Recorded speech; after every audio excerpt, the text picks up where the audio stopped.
They told me it ain't Christ-like. I'm just trying to find another for a new way. Just really trying not to break through the fool way. I don't have a clue. Singing on my best though. Rockable the text though. Doesn't tell text though. Another word, another picture or a decimal. Wrestling with God, I don't really want to rest so. Spanish for the life, like everything in my life. Talking with my dad and he said it ain't Christ-like. America first is inevitable. It's unstoppable. Because like somebody only close to you like It's because it's not cool to chill for big business. It's not cool to chill for Israel. It's not. This is a Christian nation. This is America. I fear and love God. When you remove the fear and love of God, you create the fear and love of everything else. You talking to somebody right now that only fears God and Jesus has won the victory, bro. Life like this is what your life like. Try to live your life right. People really know you push your buttons like type right. This is like a movie, but it's really very life like every single night, right? Every single fight, right? I was looking at the time and I don't even fight like. I was screaming at my daddy, told me in Christ like. I was screaming at the referee just like Mike. Looking for a bright light, single with your life like. Riding on a white fight, feeling like it's night fight. Pressing on the gas, but over full night like. Screaming at my dad and he told me in Christ like. But nobody never tell you we being like Christ. Only you can see it, only when they eating me. Like a Tyler Perry, they don't see it. Searching for a deity. Now you want to see it free. Now you want to see it free. Let you see it, see it. Tell me what your life like. Turn it down the right like. Driving with my dad and he told me it ain't Christ like. I'm just trying to find another for a new way. Just really trying not to break through the fool way. I don't have a clue. Singing on my best though. Rockable the text though. Doesn't tell text though. Another word, another picture or a decimal. Wrestling with God, I don't really want to rest so. Spanish for the life like everything in my life. Talking with my dad and he said it ain't Christ-like. It's not cool to chill for Israel. It's not. This is a Christian nation. This is America. I fear and love God. When you remove the fear and love of God, you create the fear and love of everything else. You talking to somebody right now that only fears God and Jesus has won the victory, bro.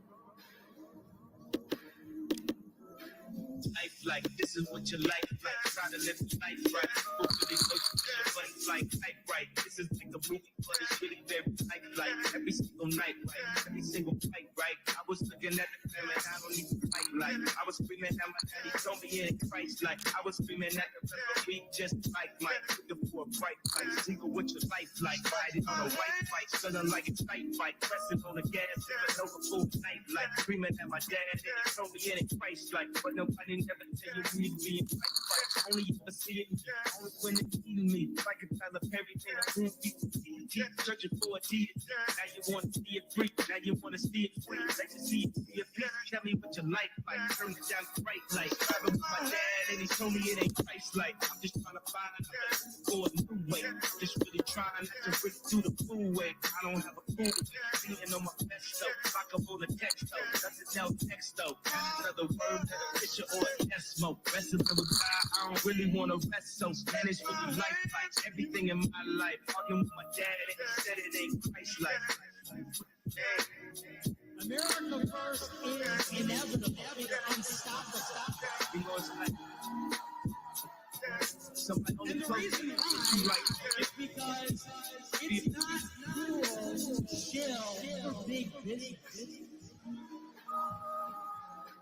It's not cool to chill for Israel. It's not. This is a Christian nation. This is America. I fear and love God. When you remove the fear and love of God, you create the fear and love of everything else. You talking to somebody right now that only fears God and Jesus has won the victory, bro. Life like this is what your life like. Try to live your life right. People really know you put your life like type right. This is like a movie, but it's really very tight. Like every single night, right? Every single fight, right? I was looking at the film and I don't even fight like. I was screaming at my daddy, told me in Christ like. I was screaming at the referee just like Mike. Looking for a bright light. Single with your life like. Riding on a white fight, feeling like a tight fight. Pressing on the gas, sipping over full night like. Screaming at my dad and he told me in Christ like. But nobody never tell you me like Christ. Only you can see it. Only when they see me. Like a Tyler Perry thing. Searching for a deity. Now you want to see it free. Now you want to see it free. Like to see it free. Tell me what your life like. Turn it down the bright light. Driving with my dad and he told me it ain't Christ like. I'm just trying to find a place for a new way. Just really trying not to break through the cool way. I don't have a cool. Singing on my best though. Rockable the text though. Nothing else text though. Another word that a picture or a death smoke. Wrestling with God, I don't really want to wrestle. So Spanish for the life like everything in my life. Arguing with my dad and he said it ain't Christ like. America first is inevitable. It's unstoppable. You know it's like somebody only And the told reason you why like is because it's not cool to chill for big business. It's not cool to chill for Israel. It's not. This is a Christian nation. This is America. I fear and love God. When you remove the fear and love of God, you create the fear and love of everything else.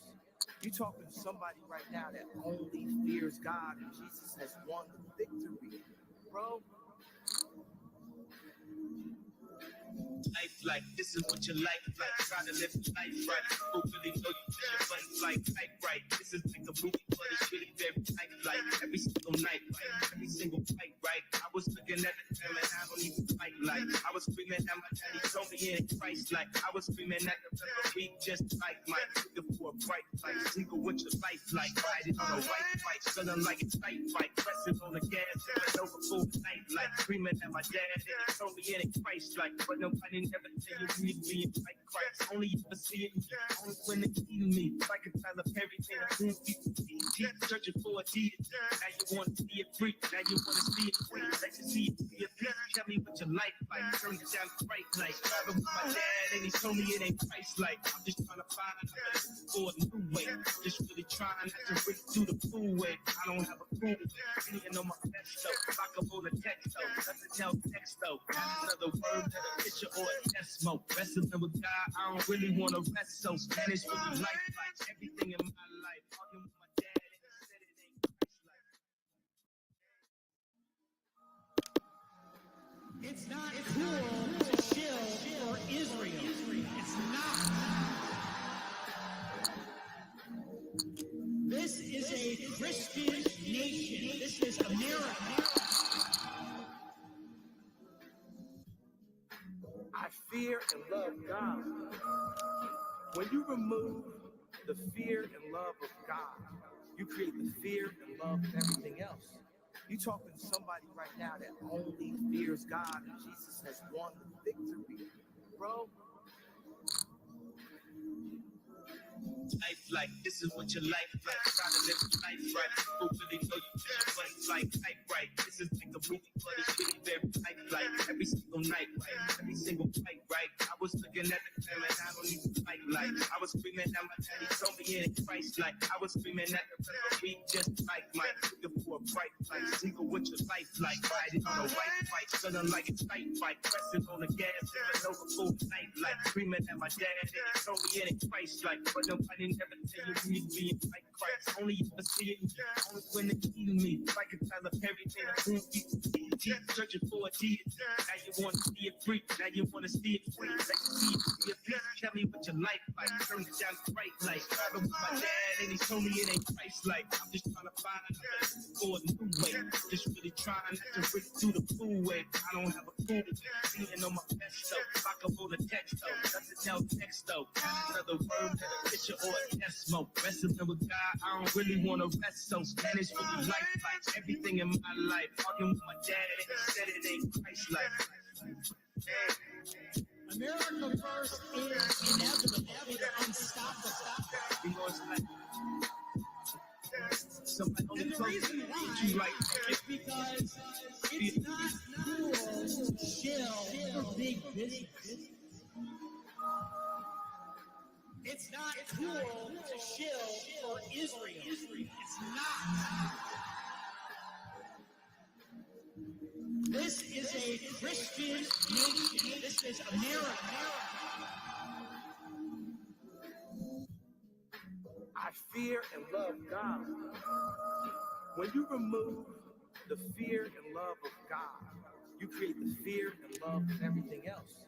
You're talking to somebody right now that only fears God, and Jesus has won the victory, bro. Life like this is what your life like. Try to live life right. People really know you feel your life like type right. This is like a movie, but it's really very life like every single night, right? Every single fight, right? I was looking at the film and I don't even fight like. I was screaming at my daddy, told me in Christ like. I was screaming at the referee, just like Mike, looking for a bright light. Single what your life like, riding on a white bike, feeling like a tight bike, pressing on the gas, feeling over full night like. Screaming at my dad, and he told me in Christ like, but nobody never tell you we being like Christ. Only ever see it only when it's eating me. Like a Tyler Perry thing, I can't be deep, searching for a deity. Now you want to see it free, now you want to see it free. Let me see it, see it, please. Tell me what your life like. Turn it down the bright light. Driving with my dad, and he told me it ain't Christ-like. I'm just trying to find a place for a new way.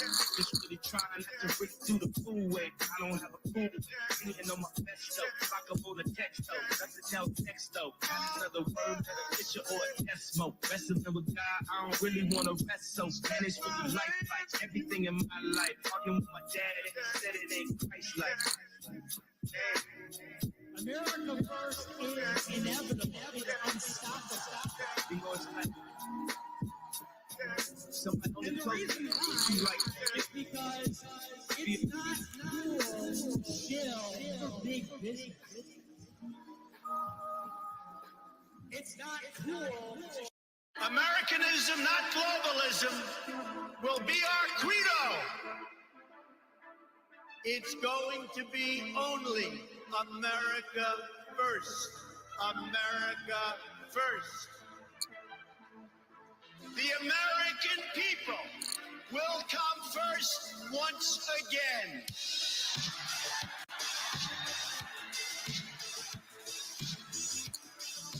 With respect, the respect that we deserve.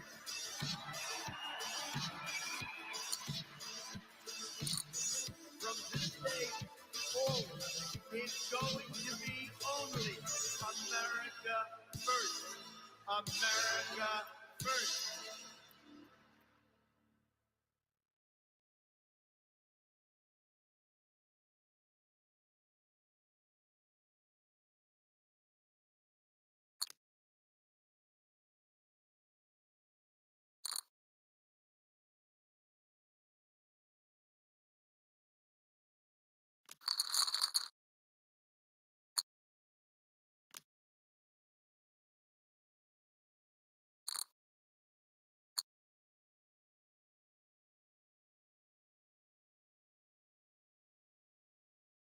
Good evening, everybody. You are watching America First. My name is Nicholas J. Fuentes. We have a great show for you tonight. Very excited to be back with you here tonight on Tuesday. We have a lot to talk about, lots to get into. It's been a long night, and the show is a little bit later tonight. I don't know how many of you caught it, but I just got finished on the politically provoked inaugural stream, and I was on there for 3 hours. So apologies, but it's been a real buffet of content tonight. I'll get into that. I actually want to talk a little bit about it and my thoughts on the latest developments on the platform. But our big story tonight, we're talking about the black terrorist attack in New York City, perpetrated by a black African-American male who is 5'4", apparently, but a black guy, shot a bunch of people in New York City. And this is a big problem, you know. This is a story that's playing out all across the country. A lot of black people shooting other people, and it happened in a huge way today in the New York City subway. Black man shot 16 people, I believe, shot 33 rounds, and then ran off. And the main suspect in the shooting is a black male. He is black, and we'll be talking all about that tonight. Of course, it really doesn't matter that he's black, but that's the reason nobody's talking about it. Because I woke up today and I saw there was a shooting, and it was sort of intriguing. They said, oh, there's a gas mask, gas canisters going off, shot a bunch of people, and I'm thinking, okay, Riddler style mass shooting, something like that.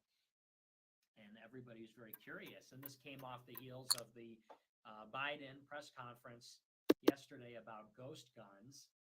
And then it turns out to just be some regular old black shooting. And then suddenly the media doesn't care about it. So we'll talk about that. Should be a good show. It's going to be a little bit of a shorter show. I'm tired. I just streamed for 3 hours with Destiny and Haas and Brittany. So I'm a little bit pooped. I had a long day. I'm trying to reset my sleep schedule again. So I had a long day, did a lot of stuff. Then I streamed for 3 hours. Then I got to come back and do the show. I was just on TikTok. Like, I really have to do this stupid show. But here I am. Like, I'm not going to go live and then not do the show. So you're welcome. Not that anyone appreciates it. Not that anyone even appreciates it, but, you know, whatever. It's about my commitment to what I do, really. It's not for you. It's not for anybody. Just because I'm committed, okay? Because I'm committed to the grind. But, yeah, I'm like, you know, I'm on TikTok. I'm like, do I really have to just do more content? I did hours and hours yesterday. I did a show. Before my show, I did a stream. After my show, work too hard. But before we get into the big news story, just a reminder, as always, follow me here on Cozy. Smash the follow button right there. Smash the follow button if you're not already following me. Make sure to follow me. You'll get a push notification whenever my show begins, whenever I go live. Also, follow me on Gab and Telegram. Links are down below in the bio. So if you're not following me on Gab and Telegram, make sure you do that right now. Lots of awesome content all the time on both platforms. That's really all I got for you. The other big news I told you yesterday, Destiny is officially on our platform. We published his channel on Sunday. So if you haven't followed him already, you know, maybe check it out or not. But, you know, check it out. I don't know when he'll do his first stream, but he's got a channel here now. Also, today, Politically Provoked, popular show. They just had their inaugural stream, all-day stream. I think they streamed for like 10 hours. And I think they are, I don't know what their, I don't know what the URL is. I think it's cozy.tv/politically provoked, but I don't know. It's brand spanking new. So I don't actually know what it is. But I was just on their stream. I'm going to talk about it in a moment. But yeah, I was really impressed with what they did. They had a big sort of festival today. Festival, for lack of a better word. They had a debate with Mark Collette and this girl, and then these other two people who I don't know. This trans guy, and then this sort of another trans guy, I think. I don't know the other guy. And then they had Ramsey Paul, who had a lot of nice things to say about me, but then he said I was too mean to women, which is gay. But I like Ramsey Paul, always have. He's been around the block. He's been around here forever. And then I came on at 7 o'clock for a panel with Destiny, Haas, and the moderators. I got swatted again, which is whatever. It's not even a big deal anymore. Third time, cops called me. They said, hey, yeah, can you come outside? I said, yeah, sure. And I came outside, and the cops said, hey, us again. I said, hey, what's up? And they said, you're the guy that does a podcast? I said, yeah. They're like, oh, yeah, what kind of podcast? You know, and we're really just like bantering. They're like, oh, yeah, it's right wing. I said, yeah. They're like, all right, yeah, we love Trump. You know, so it's very congenial. That was it, you know. It's just an annoyance at this point. But then I jumped back on. Destiny came on the panel. We had a fun 2-hour discussion. And yeah, so it was a pretty fun stream. They had great viewership. I think at the peak they had like more than 3,000 viewers on their show. I think that's the biggest stream we've had on Cozy that isn't my show. So very successful stream. I think it was 2,000-3,000 viewers at their peak, which was very impressive and exciting to see that. And it just goes to show how much the platform is growing. You know, all of our streamers are growing, and the number of streamers is growing. The monthly viewer counts are going up. Like, the platform is just exploding in popularity.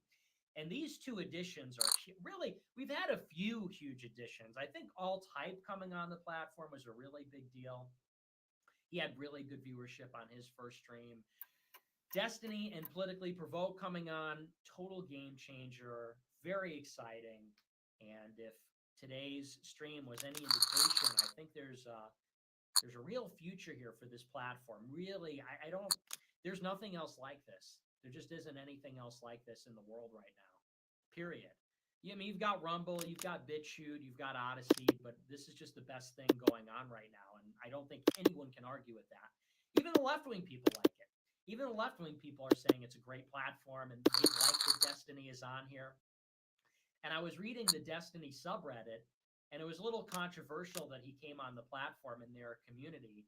And about half of them are saying it's a good thing. And they're saying it's a good thing because now Destiny can debate right-wing people on Cozy because they would not be allowed on YouTube or Twitch. And so they're arguing, and they're right. I mean, they're making an argument of the practical benefit, the practical utility of the platform. And they're saying, hey, he can't engage with certain people on YouTube. They simply won't allow it. And Cozy gives him a platform to talk to right-wing people. And there have been people in our circles that say, oh, you shouldn't have let Destiny on there. But it's all about the traffic. It's all about the traffic on the site and driving the traffic to our streams. And it's also about content. And it's about creating an ecosystem where we're creating entertainment and information that is not controlled by the major platforms. That's really the benefit, and creating kind of like a parallel community. And there's a huge benefit to that. So I think people are starting to get it, which is nice to see. But I want to give some more thoughts on that in a moment. But just to say, the Politically Provoked people, they are now on Cozy. And I've been a fan of their stream. You know, it took a little while to kind of win me over because it is a girl that hosts it, which I don't actually love that. But she's actually a nice person. I give her a hard time, but she's very sweet and she's very nice about it. I unironically don't like having women on the platform, and it's not a joke. But she's very nice, and you know what? She does a good show. I've been on her show several times. People are on her show all the time on Cozy. Dalton, Kai, Wurzel, everybody jumps on there. Mio's never not on there. And I have to say, Brittany is pretty. I never really like pay attention to her. No offense. Like, when I watch the debates, I watch like the debaters. But she was in the full screen this morning, and I was like, okay, you know, she is pretty. So I guess it makes sense why Mio is always in her stream being the sidekick, because he's totally simping for her. But anyway, everybody's always on her show anyway. And it is a good show. I've been on it. I like the content. It's good content. And I think it's a big value add to the platform. It's a big value add to have like real programming on the platform. And I have to say, the other thing, which is not totally about Destiny and Politically Provoked, but it's really interesting to see how this ecosystem is developing. And it is an ecosystem. And that's the thing that we have going for us that the other platforms do not, is that, and I've talked about this before. I think I talked about this on the Dalton Goodnight Groyper show, the interview. What the other alternative tech platforms get wrong is they're not real social media, in the sense that when you look at the original social media, like Facebook started out as the famous story is that it started out at Harvard, where Mark Zuckerberg went to school, and it was a way to connect the people on the campus. And so it's about that community. Connecting that community. And that's where they got all this engagement. And then other communities wanted to join on. Then the other New England schools wanted to jump on. And then everybody wanted to get in on it. But it was about scaling a community. But how did they start? They didn't start with just like one guy and it's like, hey, people of online, post here. It started with a mini community, and a place where a community could log on and interact with each other. And then it scaled, then the community linked with another community, and then that broad community linked with a big community, right?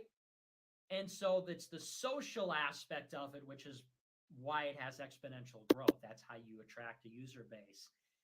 And that is what distinguishes Cozy from the others, is that you have the America First show, but it's not just a show. You do have a real self-contained universe here. We have other streamers that have viewership, and we have a community of streamers and consumers and other kinds of creators. And that's really what Cozy is. That's the scaffolding for Cozy. That's the community that is building the social media. And that community grows, but then now it's attracting other kinds of communities. Like you've got people like Augie, RFC, and Michael Alberto. You've got people like Destiny and Politically Provoked. So it's a real community and a real social media. And that's a different philosophy than some of the other alt techs. But what's more is it's interesting. So that's just a detour. That's just a word on that. But it's interesting to see how this thing is developing, because at first it was just me, and then it was me, Vince, and Jaden, and then it was us plus the next three and the next three. And now you're starting to see these, like a real programming slate coming into effect. And I've actually been really impressed with Dalton. Dalton's got the Goodnight Groyper, and he's got a real show, and they have segments, and it's produced. It's well produced, and it's at the same time every night, and he's a talented broadcaster. He's got a good voice. And you've got the Jimbo Zoomer Experience. I've been watching his show lately. It's in the daytime, and he's got segments. He's got gaming news and current events, and it's like a structured, regular, consistent programming.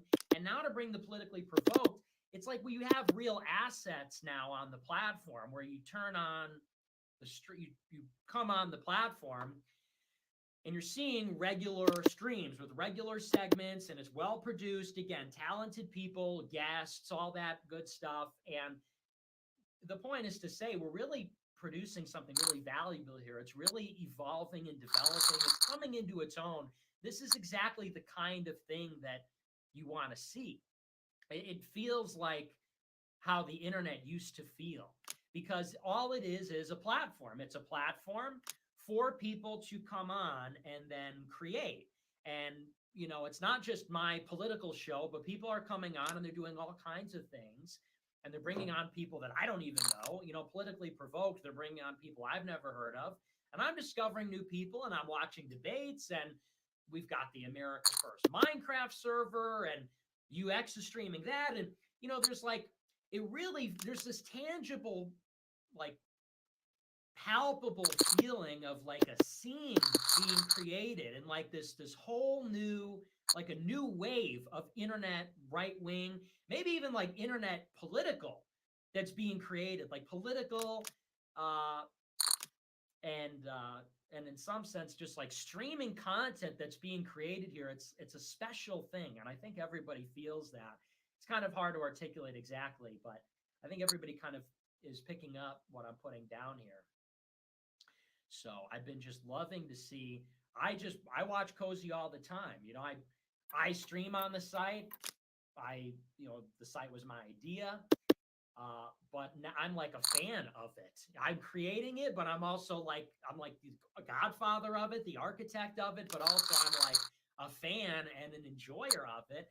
And I have to say, it's been really nice to see some of these streamers take advantage of the opportunity here of the audience and of the censorship-proof sort of nature of the platform and make real good content. And I think it's only going to get better and better. You're seeing the content is getting better, which is good, because I go on these other alt tech platforms and the content isn't always very high quality.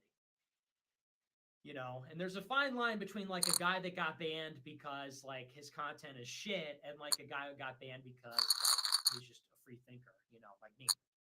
And so it's good to see like development. It's good to see people kind of investing in their content. And that was what we wanted to see with Cozy, is give people a permanent platform that they have confidence in. The problem with YouTube, as always, was that it was always in flux. You know, you make a channel on YouTube and it could be taken away at any time for no explanation, and there's little that you can do to control your prospects. And here we've given people not just a platform to stream, but a platform where they can have a high degree of confidence that it will be here in a year or 2 years from now, and people can really invest in themselves and in the content. And over time, then people get better and they invest, and there's sort of this cumulative effect. And it seems like you compare this scene a year ago when we had no platform, or 2 years ago when we were on D Live, and you see not only is it grown in a huge way horizontally, but also it's getting better. So in other words, I'm just very happy with how things are developing. I'm always amazed at, you know, you have this idea of where you think things are going, and you have sort of like a timeline in mind. And I'm always just surprised at how things move more quickly than I expect, and they're better than I expect. So, you know, if you asked me 6 months ago, 9, 12 months ago, who do you think would be the most promising people on Cozy, I wouldn't necessarily say like Jimbo, but now I would say that. And that's nothing against him. I always thought he was hilarious. I always thought he was a great streamer, but, you know, there was like, he was just kind of streaming all the time and whatever. And, you know, same with Dalton. I didn't even know Dalton. Dalton had no audience on YouTube. I mean, like, no offense, but he had like, you know, I think he's maxed out at like 50 viewers sometimes. And now he's just thriving. Now he's got these big interviews and he's getting over 1,000 viewers regularly. I heard Beardson's working on a new show, and Beardson's obviously a legend. He's been around forever and he's been relevant forever, and, you know, always been one of the best content creators. So anyway, it's just good to see that you've got these shows. There's this effort being put in, there's investment. And that's what made the internet so cool like 6 years ago, is here's all these eclectic, creative, funny people, and they're making stuff and they're putting effort into it. And that is more than can be said about like Hollywood. You know, you look at Hollywood and all the money they put into it, and everything's just trash because the people suck, because the people aren't creative, the people aren't inspired. They are making it for money. It's all conventional. And we're creating a space just like it was 6 years ago, where there's truly this sort of creative reign that people have. And there's something special about attracting those kinds of people and letting them do the show. And then they start to try, and then you start to see magic happen. You start to get something that actually makes you feel good. Because I just feel like I look at content and it's just bleak and it's miserable. Like, I watch Star Wars. I watch like the Boba Fett show. And I know it sounds gay, but it's a little bit hurtful, because you're just constantly hoping to see something good on TV or see a good movie or whatever, and you're constantly just let down. Like, everything that you watch on TV and movies is just so uninspired and so oppressive. And this is a place where you have genuinely good content, where you don't have to like rationalize it and say, you know, convince yourself why you're not like miserable. Well, you know, I didn't like this part, but this part was okay. It's like, no, like, I get excited to watch this stuff, and you're with your friends, you're with the familiar faces, and we all agree, and we share the same values, and we're really building something that's special here. So anyway, So I just want to say I'm very pleased with how it's all going. The Jimbo Zoomer thing, that's such a like inspiring story. Because like I said, I didn't really think much. You know, he's a good guy, and I think he's been streaming for years at this point, right? But he got the face cam on, and now it seems like there's a structure to the show. I don't know if it was always that way. He's got these great emotes. I'm like, he's actually a talented guy who I watch when I'm doing my work or whatever. Like, I'm enjoying it. And then Dalton comes on. I watch that. It's a good show. And then, of course, you have America First. Now we got Politically Provoked. So content is king. I've always said that. I've done this show for 5 years. It's been my guiding philosophy always. Content is king. I never cared about the money. I mean, money is important, of course. I care about money in one sense, but I always said put the content first and the money second. Whatever. But the content is the most important thing. Just make good content. Make funny, inspirational, insightful content that is interesting, informative, entertaining. Just make good stuff. And that's really what matters. And, you know, money will probably come. You know, you'll be rewarded for it, right? And keep doing it. But that's always been the philosophy is let's just create something that people want to watch. And that's been the philosophy of Cozy, and I think that's the right philosophy. That's what, and I know it's not like a groundbreaking take, but that's what everybody else is not doing. They're putting advertisers first. They're putting politics first. They're putting everything else first. And on a live streaming platform, I mean, yeah, it's like I want to do America First and be able to have a live stream without censorship. And yeah, we want to honor free speech and so on. But really, at the end of the day, it's like I do my show because it's good content, right? And I built this platform so that I could do my good content and let other people do. Because I consistently would defend bringing some people on, like, Ethan Ralph or Baked Alaska or whatever. And I pay for this site and everything. And it's because I wanted to create a space, not just for my show or political stuff, but for good, free content to reign. That's really the rule. And it's honestly, it's less important that it's free and it's in the sense of non-censored. And it's more important that it's just good. It's just good and it's funny and people like it. So anyway, that's not really news or anything, but those are just my thoughts on how things are developing. I hope you guys are pleased with it. I've heard nothing but positive things. Everybody loves the platform. They love the UX, the UI. We all love UX, the streamer, but we also love the actual design of the site. And I think people enjoy the content. And it's one of these rare bright spots. I think we really did something special here because we just went out and just made something good. And that is more than, and I think it's actually an inspirational thing because it demonstrates the competence of this movement. There are a lot of people that just click the play button and they just go live and they just talk and that's it. But I think when you look at the things like AFPAC and you look at even some of the other smaller things we did, like the Vax Watch tour, and the press conference we did, and you look at the America First Foundation, you look at Cozy, and here's a movement which is actually doing stuff. It's actually doing things, and not just small things, but it's doing ambitious things. It's doing big things.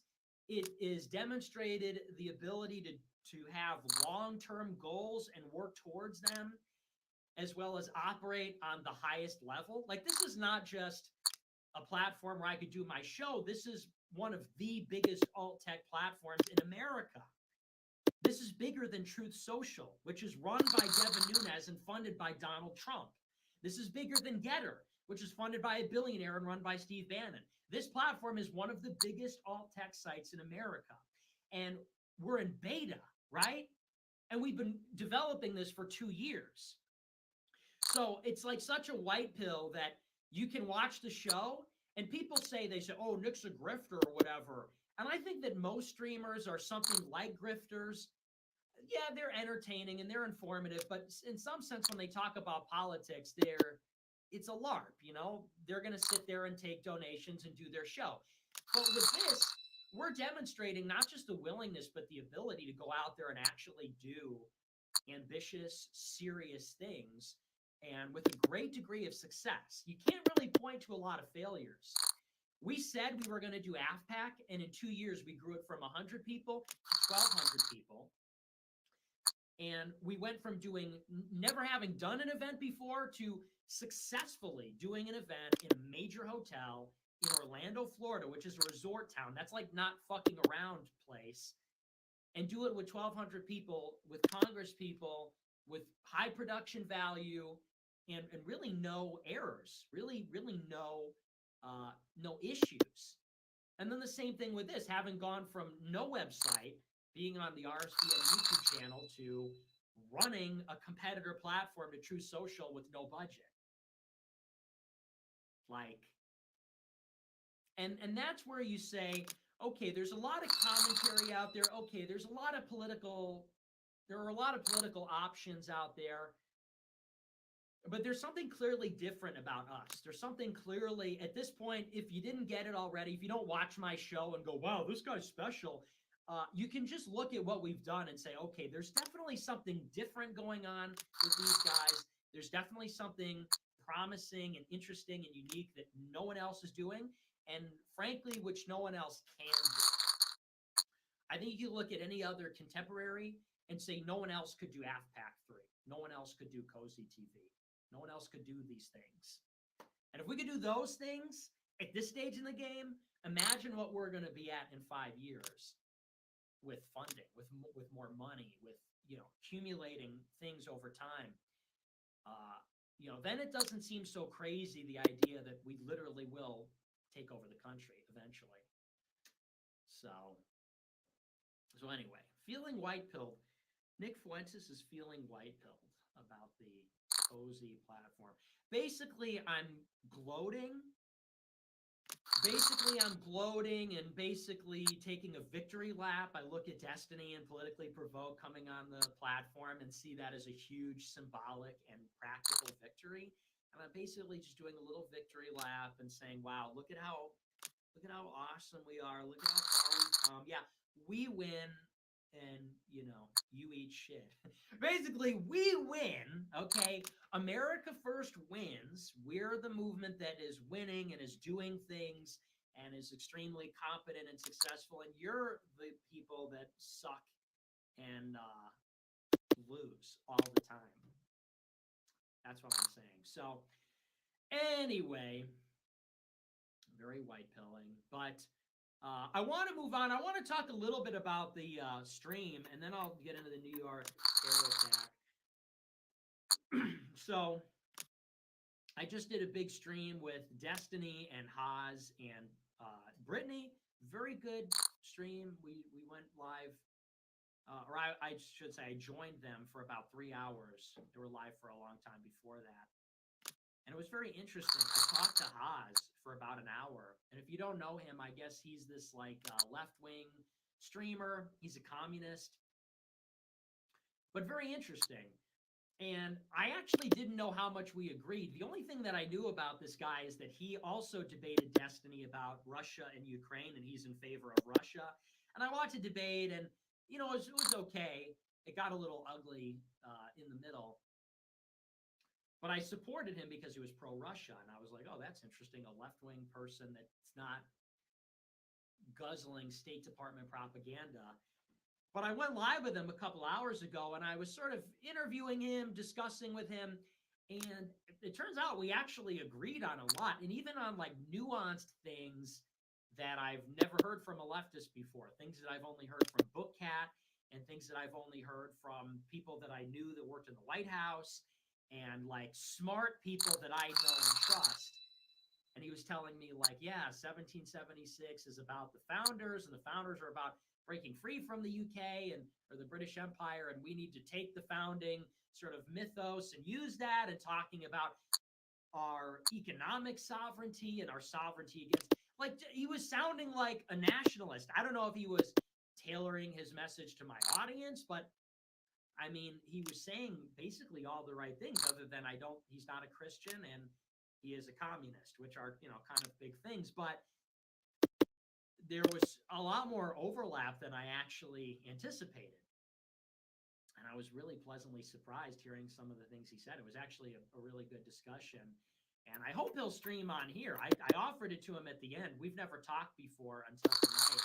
I said, hey, just let me know. We'd love to have you on the platform. So maybe we'll see him streaming here one day. Because I know he's on YouTube, I think. And, why not stream on Cozy? So that was good. We had like I said, I had a discussion with him for about an hour. And then Destiny came on.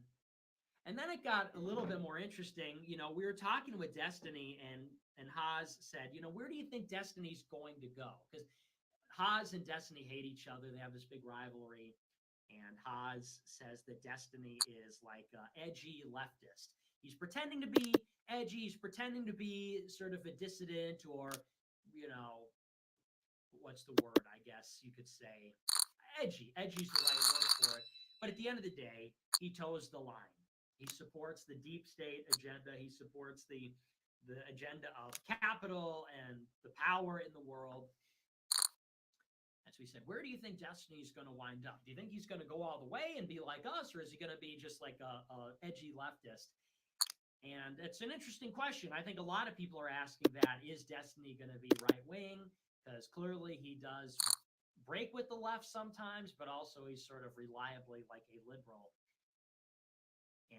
And I said, and I think this is true, that Destiny is a nihilist. And that's the crux of our differences, is that, smart enough guy, smart enough, rhetorically, sharper than most on the left, which is not saying much actually.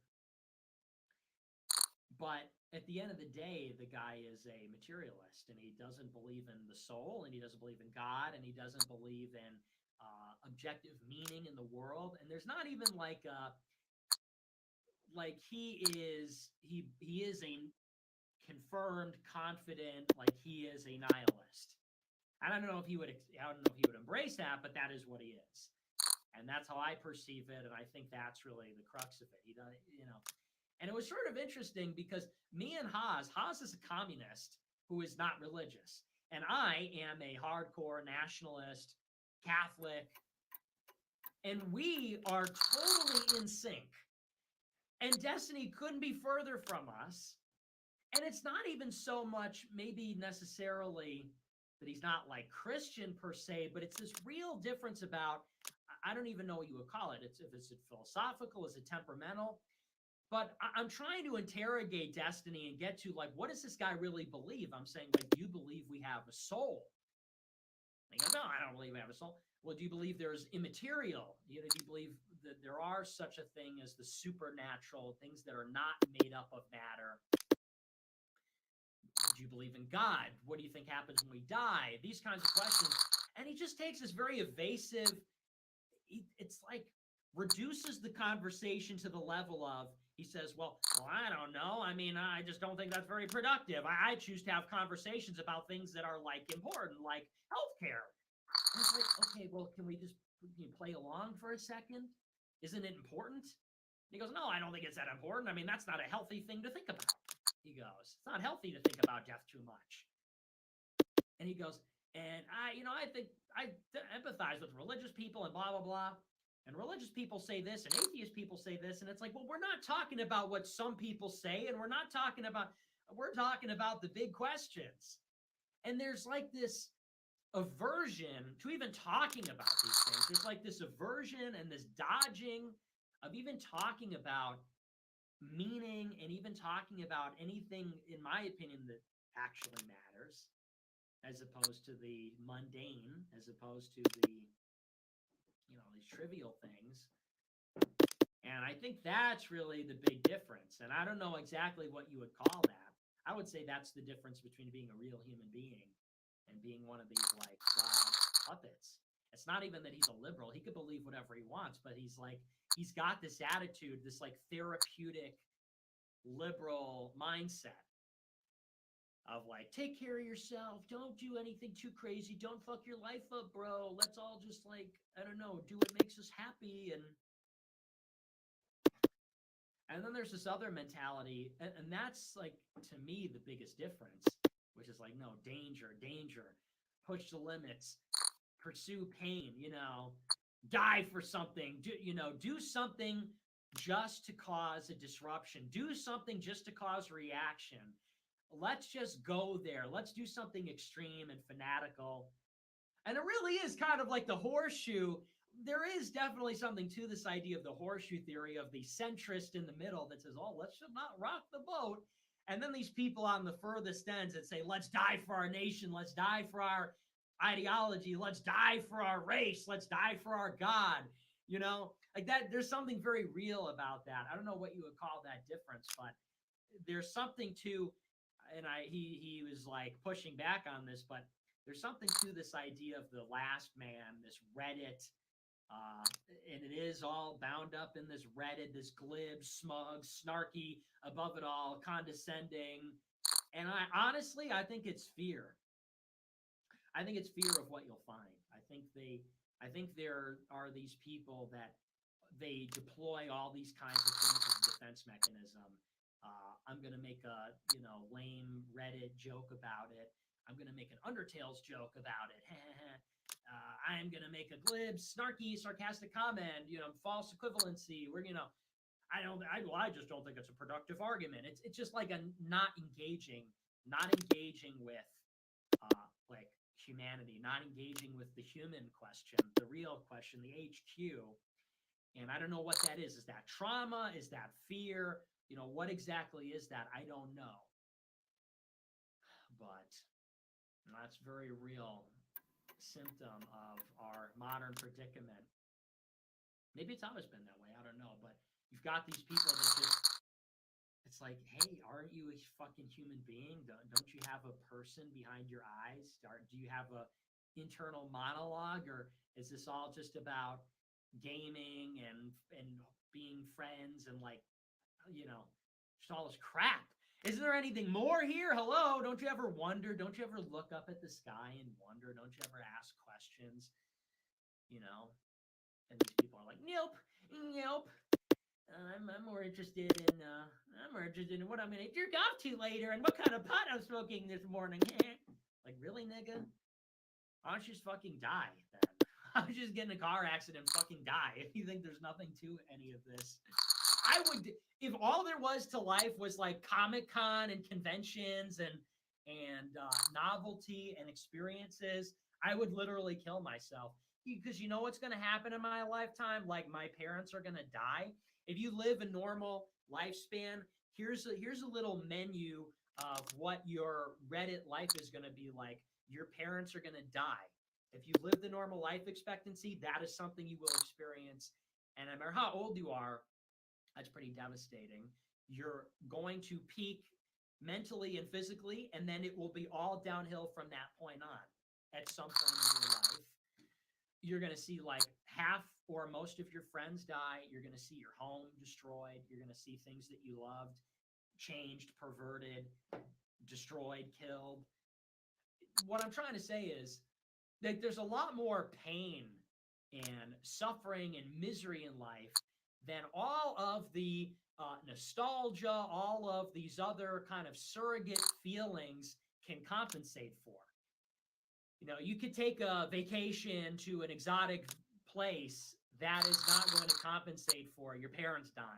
You can see the School of Rock reunion concert. You could see iCarly reboot on Nickelodeon and say, wow, you see the Obi-Wan Kenobi TV show. That's not going to compensate for half your friends dying.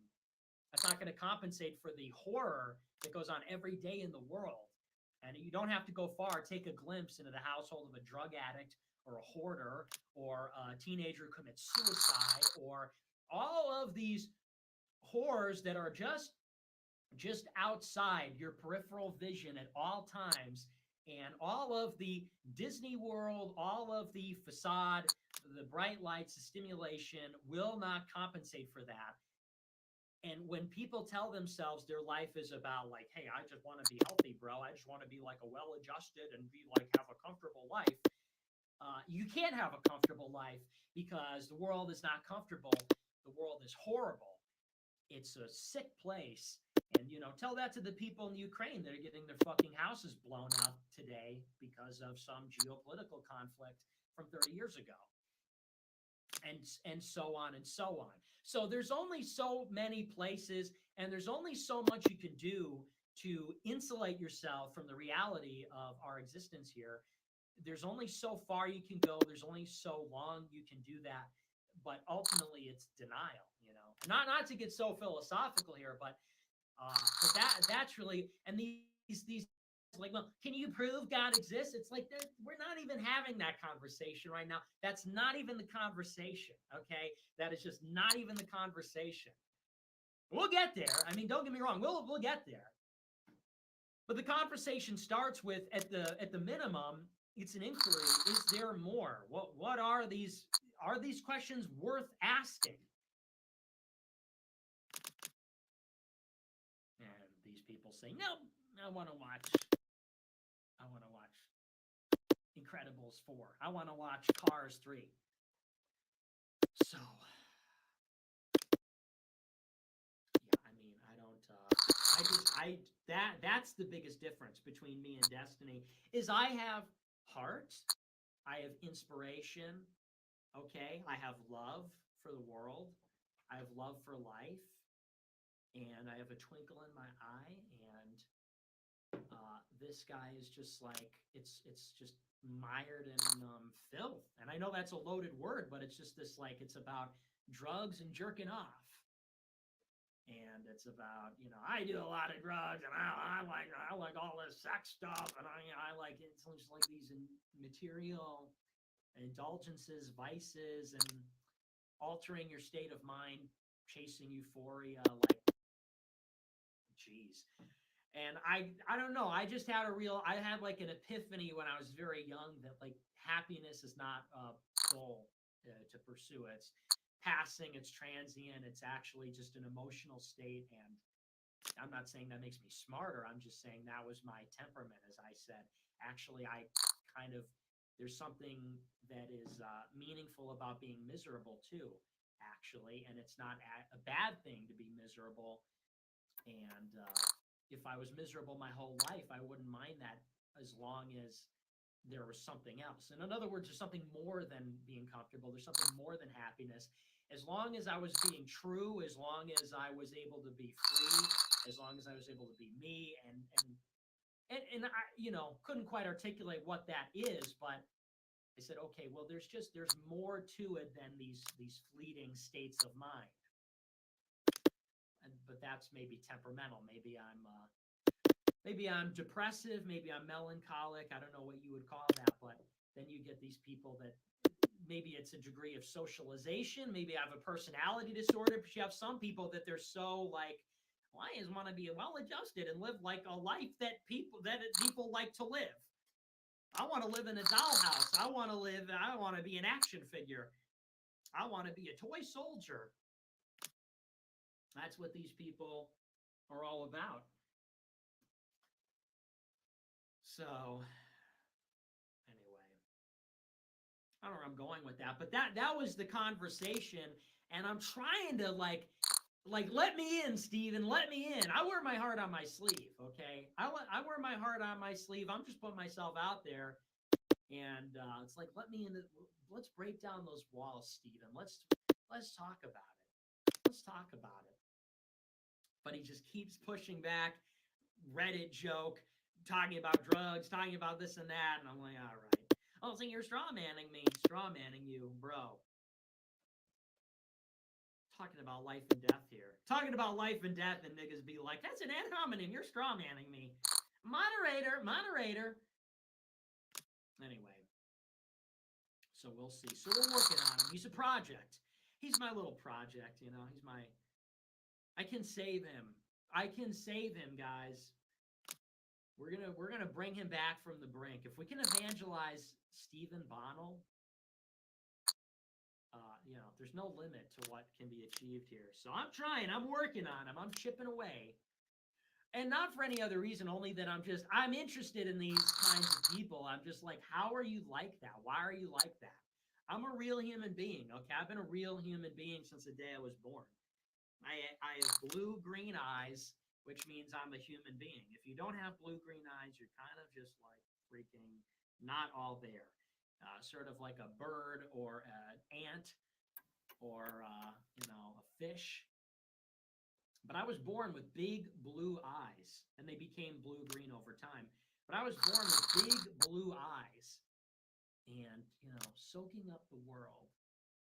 And then you have these, brown-eyed. Does Destiny have brown eyes?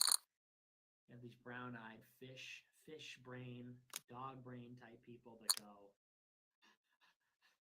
the farmer's going to fill up the trough. Why are we in this farm? Who cares? I don't care about any of that.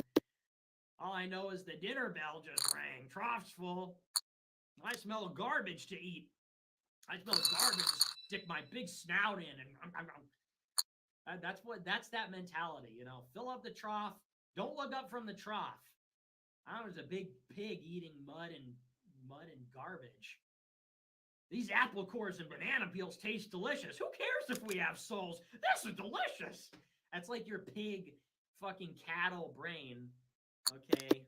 My hair is all messed up. I can't believe this. My hair is a disaster because I was wearing headphones for 3 hours. Acceptable? This is unacceptable. This is not even close to being... Not even close. Some days I put it together and I'm like, this is fine. This is just not fine at all. This is a disaster. Disaster area. Should I do it like that? Hey. No, that's no good. Hey, I'm kind of like going through a grunge phase. Hey. Is that better? No.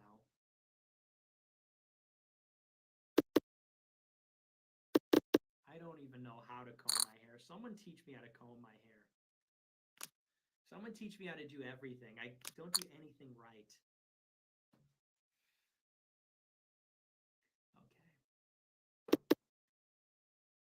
I'm not happy with it, but we'll leave it at that, I guess. Just do audio only. Just turn the video off. Spare me. Turn the video. Let me just put my hat on. You know what? I'm just going to go put my hat on. Yellow shorts. Yellow shorts. I'm not going to get up. You can't see my yellow shorts. Let me just put my hat on, okay? I'm embarrassed.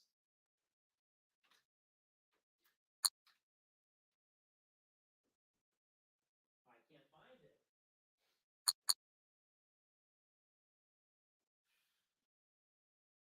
Where'd it go?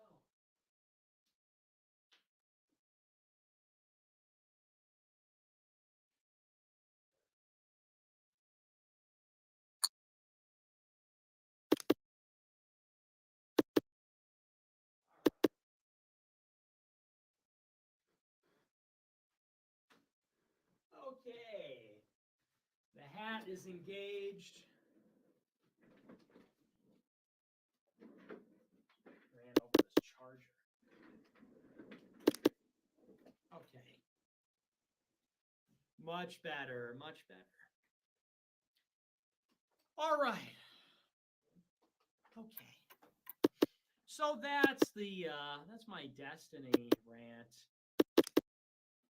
We need to debate things that are productive, like my hair. Okay. So let's get on with the new... you know what? Should I even talk about the news? It's already been an hour. I don't really want to talk about anything else. I will cover the New York terror attack tomorrow, and I will be I know you're going to complain. Well, you're spoiled. I've been streaming since 7 o'clock, so let's title the stream.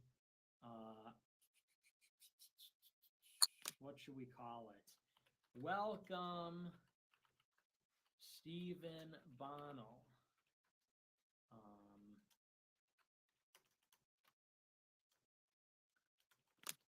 What should we call the stream?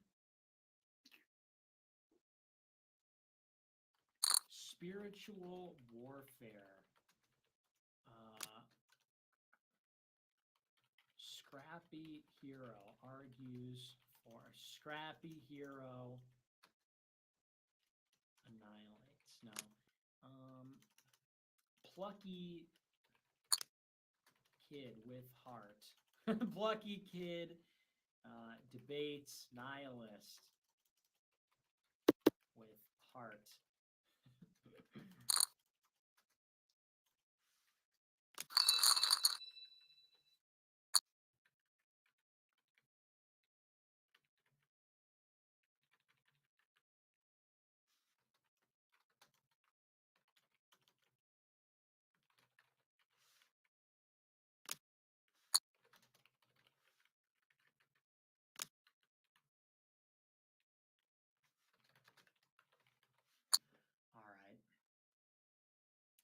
show title. Great show title. Spiritual warfare. Plucky, sweet kid debates cynical nihilist with heart and bombast. I don't know if I like bombast. It needs to be something shorter. Plucky, sweet kid. Plucky.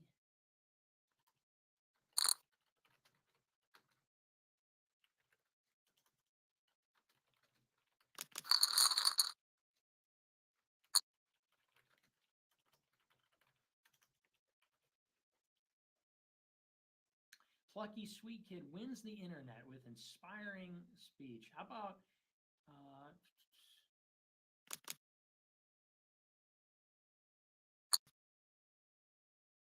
how about this? Plucky boyish sweetheart. Plucky boyish sweetheart wins over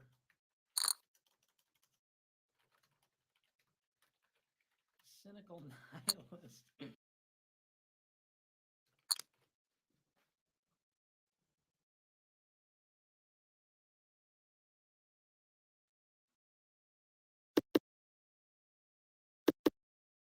You're thinking about that. There's some other developments going on with that as well.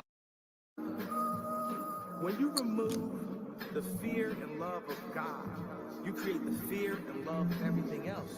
You're talking to somebody right now that only fears God, and Jesus has won the victory, bro.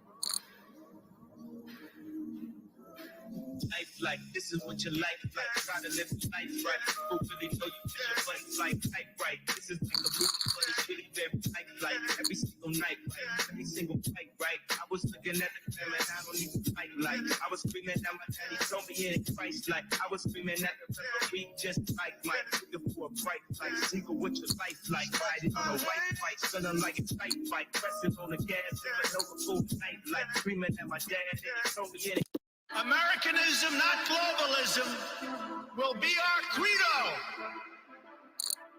It's going to be only America first. America first. The American people will come first once again.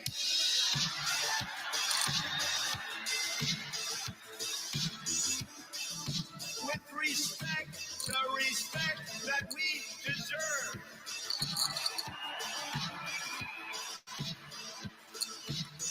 From this day forward, it's going to be only America first. America first.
Good evening, everybody. You are watching America First. My name is Nicholas J. Fuentes. We have a great show for you tonight. Very excited to be back with you here tonight on Thursday. We have a lot to talk about, lots to get into tonight. Big white pills. Our featured story tonight is about Elon Musk, who today announced that he has made a bid to buy Twitter in cash in full. 100% of Twitter for $54.20 per share. Huge, huge news. And not really a surprise. I predicted this earlier this week. I said exactly how it would play out. We announced, well, I guess it was announced by Musk on Monday that he would not be accepting a seat on Twitter's board. And some people said, oh, well, there goes his attempt to turn Twitter into a free speech platform. And I said, well, if he's not going to take the seat on the board, I said, that probably means he's going to try and buy more of the company. I said, maybe do a hostile takeover. And that's exactly how it played out. Yeah, I was right. It's not a big deal. You don't need to, you don't need to congratulate me or anything. But yeah, I mean, I called it from the beginning. But this is a very exciting development. Very good. So we'll be talking about that. There's some other developments going on with that as well. Vanguard today became the #1 stakeholder in Twitter, which is a big financial institution. Also, the DOJ announced that they were going to begin a probe into both of Elon Musk's major companies, Tesla and SpaceX, which I basically see that as retaliation. Also, Elon Musk got in a big fight on Twitter with a Saudi prince, who was one of the largest Twitter stakeholders, and that made headlines as well. So it's a very big move, big shakeup. There's lots of things going on, so there's lots to discuss there. We'll also be talking tonight about the black terrorist attack earlier this week in New York. So weird. It's like everybody just forgot about that. Here's a guy who goes in the New York subway and shoots like 16 people. And like on the same day, everyone stopped talking about it once we found out that the suspect was black. Yeah, go figure. So we'll talk about that too. They arrested the guy, and it's this old black guy who actually had a YouTube channel, and he had some interesting political views. I guess he's like a black nationalist, one of these like Hotep types. So pretty interesting, but we'll talk about that too. It should be a pretty good show. Before we get into the news, just want to remind you, make sure to follow me right here on my Cozy channel, right below the Russian flag. Click the follow button and you'll get a push notification whenever my show begins. Also, follow me on Gab and Telegram. Links are down below. We also have some news about the Cozy platform. We will be welcoming 2 additional streamers to the platform this week. We're getting ready to announce them. Yeah, these 2 guys that just got banned off Twitch. I don't know if you know who these guys are. I don't want to give it away. I don't want to announce it prematurely. We're going to make the announcement later in the week. But yeah, it's these 2 guys just got banned off Twitch recently. It's the funniest thing. Twitch keeps banning all these people, and they're just giving us these huge streamers. So I don't want to say who it is yet, but yeah, some pretty exciting new additions to the platform. Cozy growing all the time, and like I said, we're gonna have to cut it off because we're like running out of bandwidth. I keep saying, we're cutting it off, but we got some two great new streamers, 2 patriots that I just couldn't refuse. So we'll be bringing them on later in the week. Very exciting stuff. And yeah, that's all I got. Oh, also, later tonight, I will be appearing on Russia Today. Very exciting. So I was interviewed by Russia Today. It was pre-recorded, but it will be airing tonight at around 11 o'clock Central Time. And I believe Dalton Clodfelter, the Clod, he'll be going live around 11 o'clock to cover it on his stream. So I'm going to try and wrap up my show a little early. Well, I don't know. I mean, that's like in an hour. So maybe I'll just watch him watch me on Russia Today when it happens, because we'll probably be in the super chat part of the show. So we'll see how the timing works out, but that'll be at 11 o'clock Central, and Dalton, I know, will be covering that. Maybe I'll be covering him covering that, but good stuff. Yeah, they reached out to me yesterday. They wanted to interview me as an American who's supporting the Russian special operation. And we did a 15-minute interview. We talked specifically about these comments made by a German politician about how Russians aren't like European, how they're not really white or something. Just this racist, Russophobic, xenophobic kind of stuff coming from Western Europe. So I talked a little bit about that, as well as the hypocrisy of the West. And I thought it was a pretty good segment. So like I said, that'll be airing at 11 o'clock. Really, really excited for that, because I'm a big fan of Russia Today. Always have been. I've been watching Russia Today since I was in high school. I remember watching Tom Hartman. He was a big Occupy Wall Street guy on Russia Today, and he used to debate Austin Peterson, who's a big libertarian from Missouri. So I've watched Russia Today for a long time. Big fan, and of course, they're completely censored in the West. I would actually love to have them on Cozy TV. I wonder if they'd be interested in that, because I know they've got a 24/7 stream on their website. They're on Gab, they're on Telegram, they're on all the alt tech. It'd be great to get them on Cozy, but like I said, big fan, and I'll be on there later tonight. So a lot of good stuff going on. Apologies, I missed you the other day. I was celebrating my dad's birthday yesterday, and then I got home late, and I was real tired. So anyway,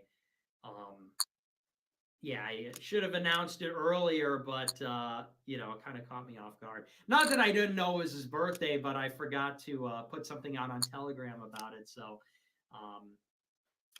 so I wasn't here yesterday, but I am back here tonight, and we're gonna have a great show. Really, really big news about Twitter, and I know I've just gone on and on about it ever since it started, but it really is going to be a game changer if we can get back on Twitter. And I don't know what the likelihood is that will happen, because it's a very complicated situation, but certainly there's a much higher chance that we will return to Twitter now, and specifically today, than there was 1 week ago.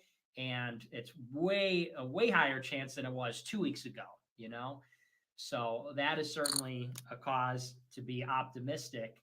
And if we get back on Twitter, like I said, it's really hard to imagine at this point. I mean, I can imagine, but maybe for you guys, because, I've been doing this for a long time and I'm in the thick of it, but I don't think most people realize just how important Twitter is and what a disproportionate impact Twitter as a platform has on the political conversation in America. And if we're allowed to participate in that again, it's going to be a really big deal.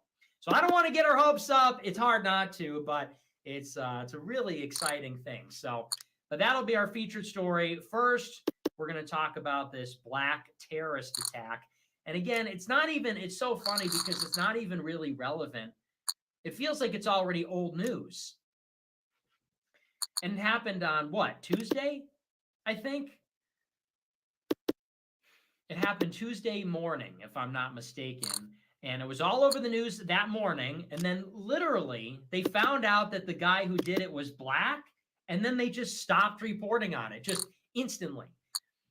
And I'm saying it like I'm surprised. It's not surprising. We've seen the story a million times. But as always, it's just amazing the extent to which the media controls the conversation. And it's equally as important what they talk about as what they do not talk about. And this is one of those things when it's a non-white perpetrator, of course, they never talk about that. So it felt like it was old news already on Tuesday, the same day that it happened. Now it just feels like ancient history. But you think they'd be all over it because it's a mass shooting. Biden just did a press conference about gun control on Monday. Well, now they don't care because it turned out that the guy who used the gun was black. So we'll read the article here. The latest is that the suspect was arrested. So I'll read this to you. It's his quote. A 62-year-old man accused of shooting 10 people on the New York subway was taken into custody on Wednesday and faces a federal terror charge following a day-long manhunt in a city set on edge by the attack. Frank James, who is suspected of detonating 2 smoke canisters as the train pulled into a Brooklyn station before firing into the crowd, was stopped by officers on a Manhattan street and arrested without incident. Announcing the charges against James, U.S. District Attorney Breon Peace said he could face a life sentence if convicted of violating a federal prohibition on terrorist and other violent attacks against mass transportation systems. Michael Driscoll, the assistant director in charge of the FBI New York office, also characterized the shooting as a terrorist attack on mass transit. No one was killed in Tuesday's attack, which left 13 others injured in the scramble to get out of the station or by smoke inhalation. James has 9 prior arrests in New York from 1992 to 1998, including possession of burglary tools and a criminal sex act, and was arrested 3 times in nearby New Jersey for trespass, larceny, and disorderly conduct. Police recovered a Glock 17 9mm handgun, 3 additional ammunition magazines, and a hatchet from the scene of the attack, as well as James' credit card and keys to a van that he had rented. Officials said James bought the gun legally in Ohio. He had posted several videos of himself on YouTube delivering long, sometimes aggressive political tirades, as well as criticizing New York's mayor. His page was taken down following the attack for violating YouTube's guidelines. There's something funny about the fact that this guy is a terrorist and his YouTube videos were up longer than mine. And that's a guy who goes out shooting and killing people. You know, they banned my YouTube channel 2 years ago, more than 2 years ago. And I'm a peaceful Christian campus conservative, you know. And this is a guy who, I mean, I don't know if he was on his YouTube channel talking about killing people, but he's going on these unhinged black rants, you know, black, you know what kinds of rants. And then he goes out and starts shooting and killing people. I guess he didn't kill anybody, but I mean, you know, what really is the difference? He tried. And it's only after the fact. I mean, so if you're white, you get banned for no reason. If you're black, well, they got to wait until he got and start killing people. Oh, this black guy went out and committed a terrorist attack? All right, well, now that's over the line. Now we're going to ban his YouTube channel. There's really not, I don't know if there's too much to say about this. I mean, clearly this was just a crazy guy. This wasn't a black shooting like a normal black shooting. Most of the black shootings in America are gang-related, drug-related. Sometimes they're anti-white hate crimes.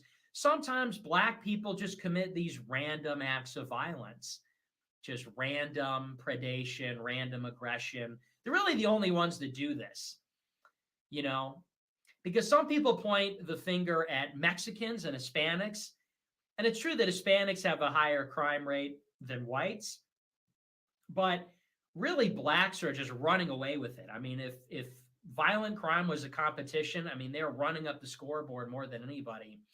And they're really the only race that will just go out there and commit an act of violence, like for no reason, like just hit somebody or, you know, they get in an argument, start blasting away. Not that they're the only ones, but the only ones where that happens pretty frequently. Hispanics, the higher crime rate is mostly due to just gangs. Like they'll just kill gang members or kill people, drug-related crimes. Blacks are out there just shooting people like it's like nobody's business, just like because they woke up on the wrong side of the bed. But this wasn't really like this. This was just clearly some kind of nut job political guy who did this. And so I don't think that really fits into a broad category or anything. These things just happen from time to time. I will say there's some irony, though, because what you'll see constantly on television is this depiction of a character who is kind of like me, but like 10 times worse. you'll see like on Law and Order and in Batman and in Joker and you'll see it in movies and TV shows, and you'll see it on 60 Minutes. There's a character of like a lonely white incel, young, extremely online, right-wing terrorist. And that's like the new boogeyman. 20 years ago, it was a Muslim. 30 years ago, it was the Soviets or, Eastern European terrorists or Palestinian terrorists. 70 years ago, it was the Nazis or I don't know, something else. But clearly now, ever since the Trump election, Hollywood and the CIA and the Department of Homeland Security decided that the new profile, the new boogeyman, is going to be like a young, white, lone wolf, live streamer, maniac killer. And you just see this character over and over and over again. That's all they talk about. It, every other week you could find a news story where one of the security agencies puts out a bulletin about how white guys are evil. Every other week there's a blockbuster movie where this is the villain, or like I said, there's a TV show about it. And talk about the irony that all of that propaganda, and the most recent person to do this is some 60-year-old, literally a baby boomer black guy. They say it's a white, lonely Zoomer who does this kind of thing. And what is happening in actuality? Who's doing the Riddler-style terrorist attack? Who puts on a gas mask and throws smoke canisters in the subway and just starts shooting people for no reason? It's some black nationalist 62-year-old baby boomer. So if there's no big political narrative about it, at the very least, it's a little bit ironic. So the other part of the equation, of course, is the media reaction to it. At this point, it's just so obvious. And I know it's been said a million times. I know we've just done this to death, but if it was a white guy that did this, we would never hear the end of it, right? I mean, certainly we'd still be talking about it now, and it would be all over the shows, and they would be saying like, see, this just goes to show blacks aren't violent, it's the white people. And we would know, everyone would know the guy's name, and it would be prayers for New York and all this kind of stuff. And the timing would have been perfect because, like I said earlier, Biden just did a big press conference on Monday about ghost guns. And Biden put out a little demonstration of one of these handguns that I guess they're 80% homemade, which, by the way, that's not what's causing the gun crime. Like, well, this gun was put together using a drill and rubber bands and staples. And it's like, really? There's crime surging in every major city. They're not making guns out of drills. It's black people, okay? It's literally just black people doing all the shootings. It's what it is. In Chicago and New York and LA, everybody knows it. Ever since George Floyd, it's just been 10 times worse than before. And to point being, he was just doing, I mean, that's kind of besides the point for this conversation. It's not ghost guns. But he's just doing a big press conference on gun control. Then you get a mass shooting. And we know the symbiotic relationship the Democrats have with these kinds of crises. And it would have been perfect, but then literally they find out the guy's black and then nobody cares at all.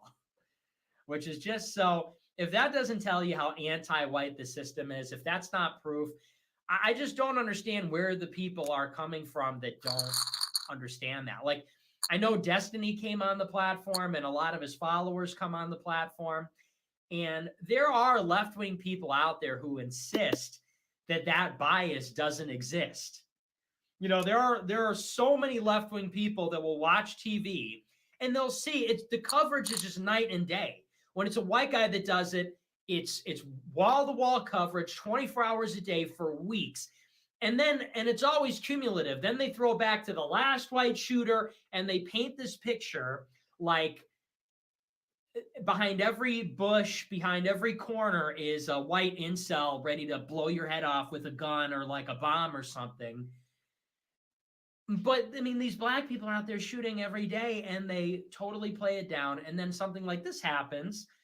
We don't know the full story, so it's all over the news. They find out it's black, and then that instant they shut it down. And you have left-wing people that will insist, Well, that's not a bias based on race. They'll say something like, well, that either doesn't exist, they don't even entertain the idea that there's this double standard, or they'll say that it's being driven by consumer preference, that like, however, even if there is this double standard, well, that's because they come up with these convoluted, like, good faith reasons why you're seeing that, when it couldn't be more obvious why it's really going on. So I wonder what the motivation was, though. I am somewhat curious because they haven't established a motive. And I saw Jimbo was watching some of this guy's YouTube videos earlier today on his stream. And I saw some of the clips, but I don't know. I didn't really hear a motive. So I'm kind of curious to see what that's all about. But anyway, so that's the big shooting. Like I said, it's not really a huge, like, political narrative going on here. It's just a crazy guy that went out and killed people. And honestly, sometimes there just isn't really an answer. Some people see this kind of thing and they go, oh, that means we need to ban guns, or that means we need to take this policy action. And, in a country where there's so many people and there's so many guns, sometimes this stuff just happens. And it's tragic and it's unfortunate and it's scary. But what are you going to do? Disarm every person in America? Because it's an important detail that this guy bought the gun legally. So, and you see this all the time. People, they'll pass a background check. They'll meet all the requirements established by the law. And some people are just nuts. And they could pass a background check and still be nuts. And then people just blow up out of nowhere. And then they just go and do crazy stuff. And you hope that that doesn't happen. And I think there are ways that you can mitigate the casualties, have a strong law enforcement presence. I think it's a good idea for people to be armed. But, sometimes it happens. And Democrats are so quick, usually with this stuff, to go with the gun control and say, well, if only we had this law, if only we had done this or that or some other thing. And with 400 million guns and 300 million people, one person can slip through the cracks. One gun out of 400 million, one person out of 300 million. I mean, you're never going to come up with a system that is going to be that perfect or that precise. And that's not something I think that a politician would like to say. That's not, I think, something that most people want to hear, but it's just true. And sometimes you see that and it's like, yeah, that's a shame. But I mean, again, short of a totalitarian, like, mass surveillance state where you're just watched all the time and there's, like, no sharp objects and no projectile weapons. Like, again, how are you going to stop a bad actor from just doing something malicious? At that point, all you can do is just on the other side of it. You don't stop it at the weapons acquisition phase. You would stop it at the sort of execution phase of some kind of deadly plot, which would be law enforcement and arming the population. So, I mean, I guess that's really the only political take I have on that, is that coincides with this conversation about ghost guns and gun control. And what are you going to do? Stop people from owning drills and 3D printers? And there's just no way. You cannot control firearms. You cannot control light arms in America. So the best that you could do is level the playing field. If 1 in 10 people has a gun on them, maybe 1 in 20 people, well, in a place like a Subway, then you got at least one person that could shoot back. And if there's no cops around, but that's really all you can do. So that's Frank James. 62. That's the real question, though, is what's with all these boomers between the Vegas killer, and I feel like there was one other. Why is a 62-year-old black guy going around killing people? Usually it's the youngsters. This is sort of out of the ordinary. Not because he's black, but because he's so old and he's political. He's like, and not even like Democrat, but he's got these weird Hotep views or whatever. So anyways, that's Frank James. It'd be interesting to see what the motive is, but again, not really as far as the political significance, it's just more just plain current events. Yeah, today a guy shots people. I wonder what the smoke canisters were for, though. Maybe that was just for confusion. It's kind of different. It's a little fresh, right? Kind of a fresh take on an old classic, right? That's horrible to say it that way, but it's sort of, the gas mask. I was wondering if that was like a Riddler thing. Yeah, it's a callback to the Riddler. Not, I guess the Riddler just wore not a gas mask, but a different kind of mask. But yeah, I wonder what that was all about. Maybe just to change it up a little or cause confusion or something. Because some people thought it was like a chemical attack. That's why he had the gas mask on. But maybe just, I don't know. Maybe that was just part of the tactic. Smoke going out. Who knows? But anyway, so that's the big New York attack. I want to move on. I want to talk about this Elon Musk story because this is really like the biggest thing going on. And there's a lot to this, okay? There's a lot of different aspects to the story. So we've been following this now for a couple weeks. It's Elon Musk trying to turn Twitter into a free speech platform. And so we covered this on Monday. Elon Musk declined a seat on Twitter's board.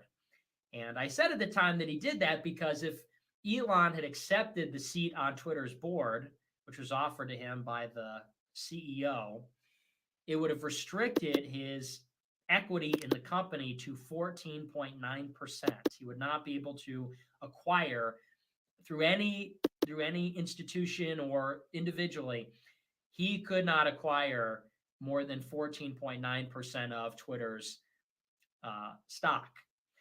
And I said that would actually be extremely restrictive. If his goal, which he said weeks ago, if his goal is to make Twitter a free speech platform, that would require sweeping changes, which he probably couldn't implement with his board seat because he's just one guy on the board. And 14.9% of the company isn't enough to be able to influence management or make management decisions. I said, so if his stated goal is to change Twitter, if he's invested $3 billion, if he rejected the seat at this point, it seems far more likely that is because his ambitions are greater than what that would allow, rather than that he was retreating. To me, that signaled that he wanted to go further, not walk away. And that was basically vindicated today. I said on Monday that this would probably be the direction he would go in. This morning it was announced that Elon Musk made an offer to buy Twitter outright, to buy the whole company, 100% of the shares at $54.20 per share, which is a really generous offer. I think that Twitter was trading at around $43 or something like that before this conversation started, before Elon Musk insinuated that he was going to make a play for Twitter. And the number that I saw is that he's paying a 38% premium on those shares over that valuation, like I said, before he initiated this process. $54.20 per share. And there's, I think it's 700 million shares, something around there. So he's offering to buy the company for, and the figure is in here, but I think it's $47 billion. $47 billion in cash. So he's saying, listen, I'm going to raise the funds, and we could talk a little bit about how that happens, but he says, I'm going to raise the $47 billion in cash, financing secured, and he's going to buy everybody out. And he's going to do that so that he could turn Twitter into a free speech platform. So this is the article on his offer. This is from, I think, CNBC. It says, quote, the Tesla CEO, who has a 9.2% stake in Twitter, offered to buy the social media platform for $54.20 per share on Thursday. Here is what he wrote in a letter to Twitter chairman Brett Taylor, as disclosed in a new SEC filing today. He wrote, quote, I invested in Twitter as I believe in its potential to be the platform for free speech around the globe. And I believe free speech is a societal imperative for a functioning democracy. However, since making my investment, I now realize the company will neither thrive nor serve the societal imperative in its current form. Twitter needs to be transformed as a private company. As a result, I am offering to buy 100% of Twitter for $54.20 per share in cash, a 54% premium over the day before I began investing in Twitter, and a 38% premium over the day before my investment was publicly announced. My offer is my best and final offer, and if it is not accepted, I would need to reconsider my position as a shareholder. Twitter has extraordinary potential. I will unlock it. Twitter shares surged 13% in pre-market trading, and Twitter confirmed in a press release that it received Musk's offer and said the board of directors will, quote, carefully review the proposal to determine the course of action that it believes is in the best interest of the company and all Twitter stockholders. The Wedbush analyst Dan Ives said it would be hard for any other bidders or consortium to emerge, and the Twitter board will be forced likely to accept this bid and or run an active process to sell Twitter. So this is a pretty big deal. And I said this is probably the direction he was going in. And strategically, it makes sense. Last week, it was announced, or it was disclosed in the SEC filings, that Elon Musk bought 9.2% of the company for $3 billion. And then, as we know, there was this offer made for him to take a seat on the board, which would have limited his ownership in the company. And some people said, well, Elon Musk is buying Twitter because he wants to use Twitter for profit. He wants to make a quick buck off of buying and selling Twitter. Some people said it was a publicity stunt. Some people said he was buying Twitter like Jeff Bezos bought the Washington Post, and he wants to turn Twitter into a mouthpiece for his capitalist interests. And, you know, some people said that he was going to make this small investment and then just make modest changes to Twitter or something like that. But strategically, it makes sense. He bought 9% of Twitter, $3 billion. And what he wrote in the letter is really something like a veiled threat. He said, I can't make the changes I need to from the board. I can't make the changes I need to with my 9% ownership. He said, because I want to make these far-reaching changes. In other words, he's working against the management. This is now a hostile takeover. He's trying to own the company, and then in owning the company can flush out the current people running Twitter. She says, well, I can't do that with a seat on the board. I can't do that with 9%. I want to make these far-reaching changes. And the only way I can do that is if it's a private and not a public company, unless I own it completely. He says, moreover, and this is the second part, and this is the crux of it. He says, if I can't make these changes, then Twitter's not a valuable investment, and I'll have to reconsider my investment in Twitter, my current holding in Twitter. And what he's essentially saying there is, if you don't sell me the company, I'll sell my 9% of the shares and basically destroy Twitter. Because if he owns 9% of the company, that's a significant amount of leverage. He's a whale. He's the second, was the first, now the second largest shareholder in Twitter. If he sells his shares for a very low rate and sells them all at once, if he dumps the stock, in other words, that's going to be catastrophic for Twitter's price. That's going to be catastrophic for Twitter for that to happen. So he's really forced them in kind of a double bind. Either they sell the company to him, and clearly the market supports this. The market supports Elon Musk, his investment in Twitter, his proposed changes, as well as even the hostile takeover, because Twitter's share price went up on the news that Elon Musk bought Twitter last week, and the price went up again, surged again today, went up to $54, which is just under what Elon Musk is offering, on the announcement that he was initiating a hostile takeover, an attempt at a hostile takeover. So the market supports this, clearly. The platform supports this because the poll suggested 2 weeks ago that Twitter users don't think that Twitter adheres to the principles of free speech. And the market has spoken. The market has reacted favorably. and has been bullish on the news that Elon Musk is getting involved in Twitter. So on the one hand, UX just posted on Telegram, Nick Fuentes. I don't know why. Is that a DM or is that from his channel? I don't know, but I don't. Somebody did this like a few months ago. Chicken Wright did that, and it totally distracted me. So that just totally distracted me. But anyway, so on the one hand, these people always, these bee lovers chat, always messing with me when I'm doing my show. So on the one hand, Twitter can accept the buyout offer outright, and it would make complete sense for them to do that because, again, the users support it, the market supports it, and additionally, Elon Musk is offering a premium for Twitter. Twitter's share price was 38% lower before it was announced that he bought Twitter. So he's offering a significantly larger amount for Twitter shares than the market supported just a couple weeks ago. Additionally, Twitter's not a good company. Anybody will tell you, regardless of what you think about Twitter as a platform from a technical point of view, from a social point of view, Twitter as a business is horrible. The users hate it. On a technical level, it's not good. They can't monetize it. It doesn't make a profit. And it doesn't care about its users either. So this is a platform which has a lot of problems. It has a lot of fiscal problems. It has management problems.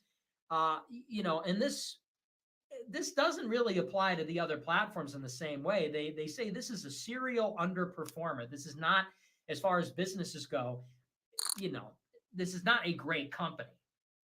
So you have a lot of factors which would support Twitter selling the company to Elon Musk. The only reason that they don't want to sell Twitter to Elon Musk is for ideological reasons. It's got nothing to do with business. Like I said, Twitter is not a good company. The users don't like it. The market doesn't like it. But they know that if they sell Twitter to Elon Musk will empower the ideological and political enemies of the current management. It's that simple. The people that moderate Twitter, the people that run Twitter, this Parag Agrawal, the new CEO, they do not like free speech. They do not like conservatives. They do not like Donald Trump. They don't like right-wing people.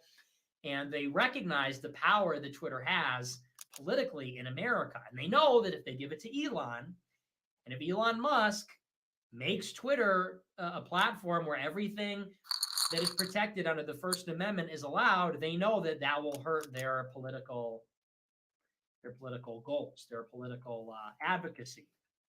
It's that simple.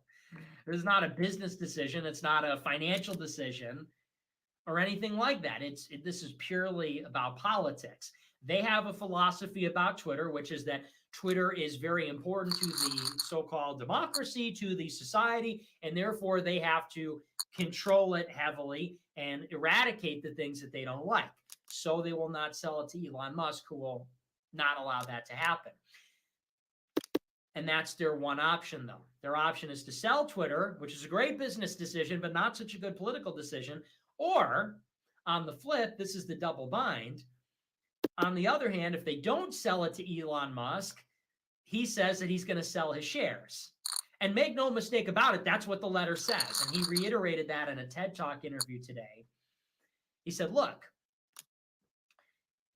I think that Twitter has a lot of potential, but in order to unlock that potential, I need to own the whole thing and I need to make some serious changes that the current management isn't willing to make, and I can't persuade them to make these changes. He says, and if these changes can't be made, the potential can't be unlocked. If the potential can't be unlocked, it's not a good investment. If it's not a good investment, I will sell. And he didn't say this explicitly, but he's saying, I'll just sell all my shares. And if their first or second largest shareholder sells all his stock at one time, the price of Twitter is going to collapse. And it is going to be catastrophic for Twitter on the market. What's more, as somebody else may buy Twitter at that point. And there's been this conversation going on about, and this is what the analyst said in the article, Twitter is either going to have to sell the company to Elon Musk, or they will have to sell it to somebody else.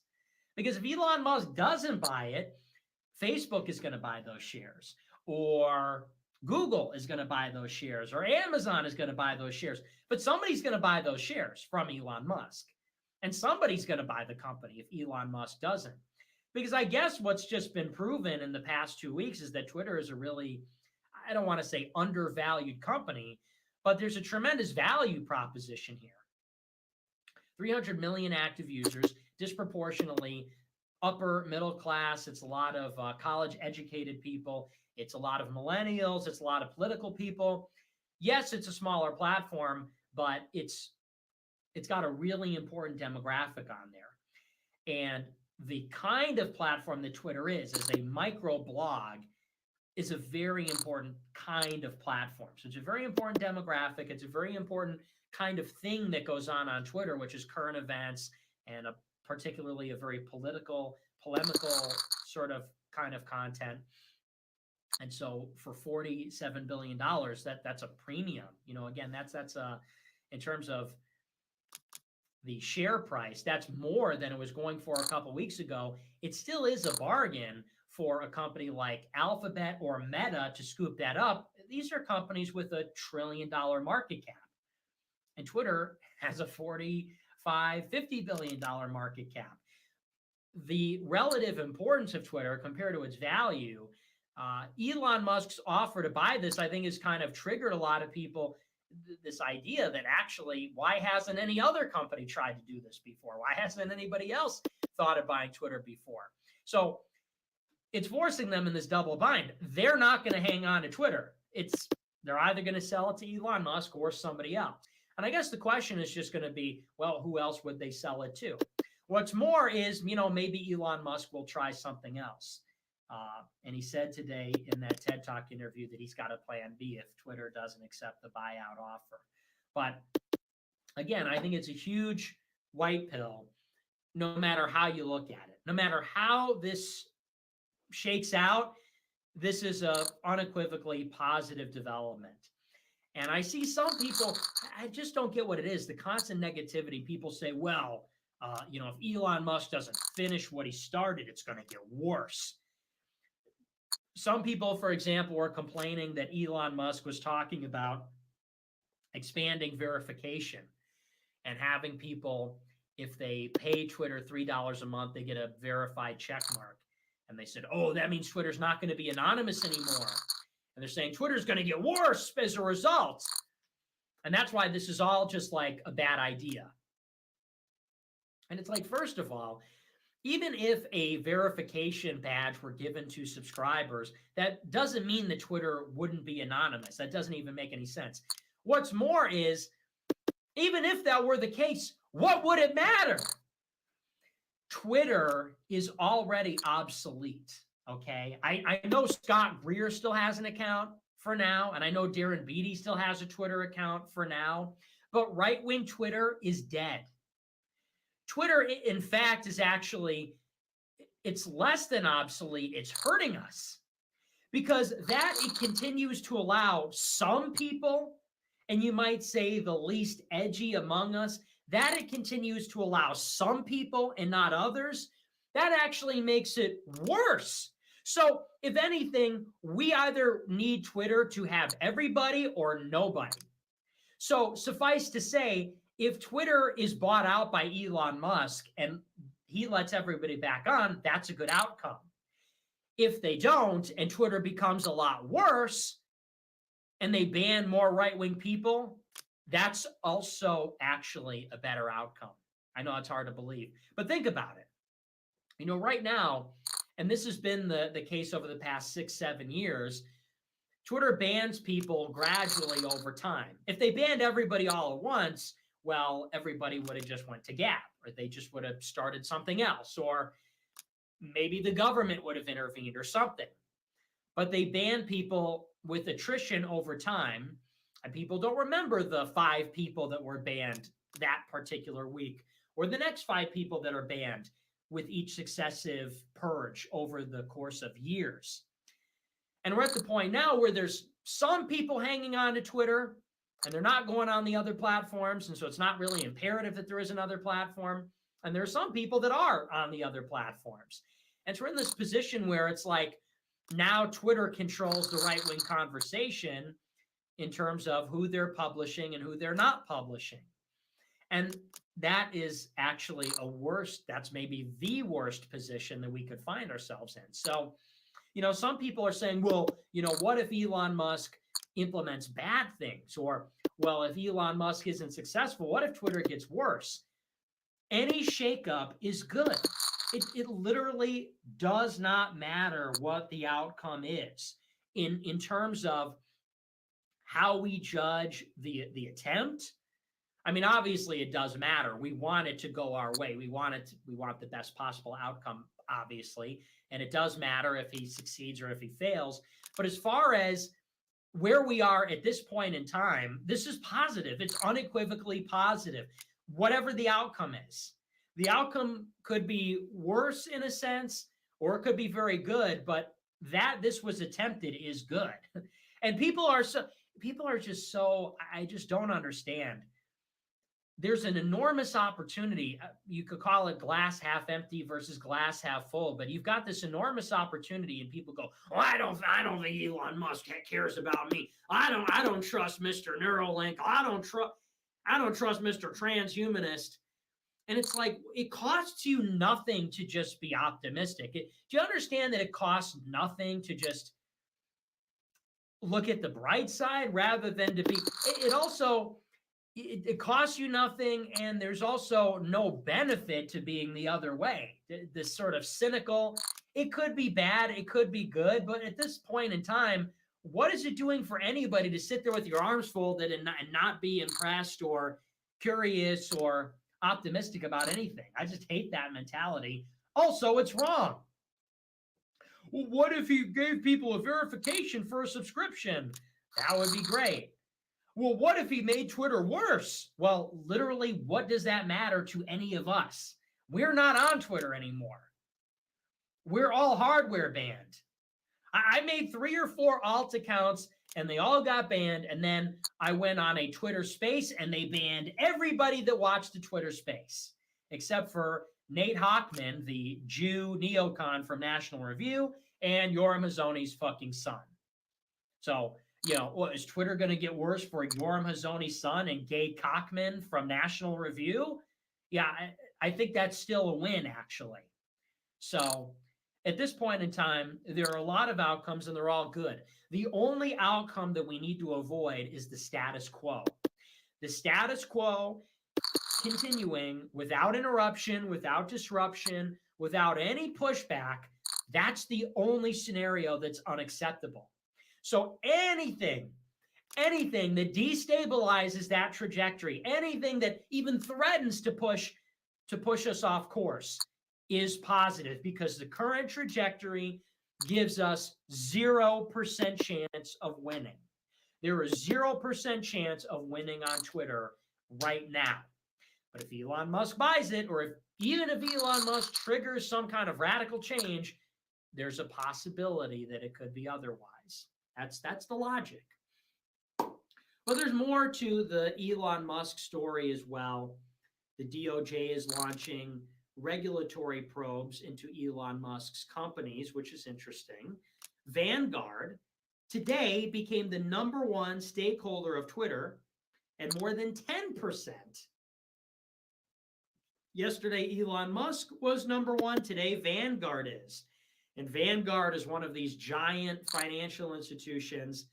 They're very popular with their ETFs and some of the funds that they trade. It's Vanguard, BlackRock, those are the big ones. And it's financial firms like those that actually own a plurality of the Twitter shares. At the same time, one of the crown princes of Saudi Arabia today, who is 8% stakeholder in Twitter, he announced this morning that he would not accept Elon Musk's proposal to buy Twitter. He said that Twitter is way more valuable than Elon Musk's valuation, and so he's not going to accept the offer. And I thought that was very interesting. So Elon Musk today makes this play, and he outright offers to buy the company. And Twitter really has to sell. Unless there's another offer that comes down like tomorrow, they have to sell. Elon Musk is offering a 38% premium over what the stock price was before he made his initial investment. Again, it's a serial underperformer. This is not a good company. They have to sell.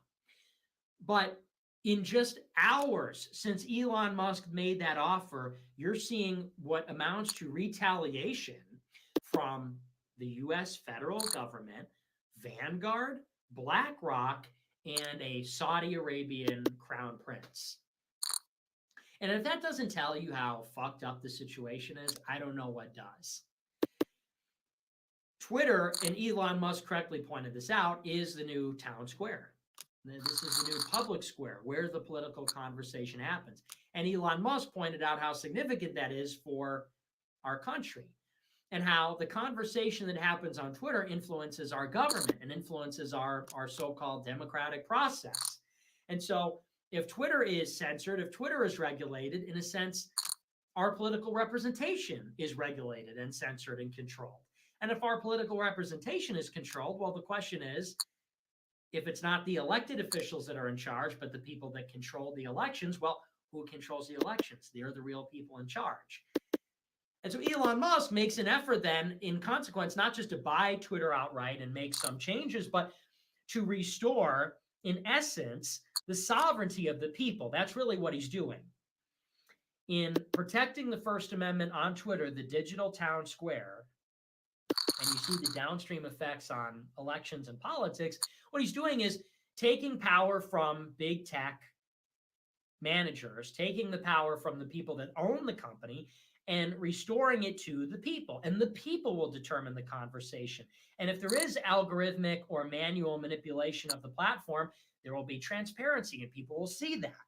And that will restore the power in the democracy, in the political conversation, back to the people. Not in its totality, but there will be a great degree of political freedom and you could say more specifically sovereignty that is restored by giving the control of the public square back to the people and, again, making the First Amendment the basis of its rules rather than being arbitrarily decided by people who have their own biases. And who comes out of the woodwork to shut this down? It's the regulatory bureaucracy in the federal government. It's the giant Wall Street financial firms in a foreign country. And again, that tells you everything you need to know about how the country works. Twitter is so important, and who owns it? I mean, you can buy Twitter stock, but individual shareholders in Twitter account for like 25% of Twitter's shares. And then another 40% comes from these giant financial firms like BlackRock and Vanguard and others. And so you could say that they're the ones that are really controlling Twitter. That's ultimately who Twitter has to answer to. You know, why does Twitter ban some people? Well, certainly it's because the moderators are biased, but also because Twitter has advertisers and they need advertisers to monetize, and they need to monetize because they're shareholders. They do a lot of things because of their shareholders. They make decisions about monetization to please advertisers, and they make other businesses decisions to please the shareholders. And the shareholders are not, you know, your dad. It's not like your dad bought Twitter stock and that's part of his investments. It's like BlackRock bought all the stock. Vanguard bought all the stock. And they're exercising all the influence in the annual meetings over how Twitter is governed. And they are through the, ESG, environmental and sustainability governance. They're exercising control over big tech through those things. And so everybody will point the finger at Mark Zuckerberg, or they'll point the finger at Jack Dorsey, or they'll point the finger at Joe Biden or something. But think about it this way. The government is made up of employees who are appointed by politicians, and Congress and the presidency and the Senate are all elected. The elections are largely governed by the media. When you look at how a politician runs for office to make laws and then appoint the bureaucrats who sort of interpret the laws and enforce the laws on the day-to-day, how are those people elected? Well, they need money from donors. And then what do they spend that money on? They spend that money largely on media.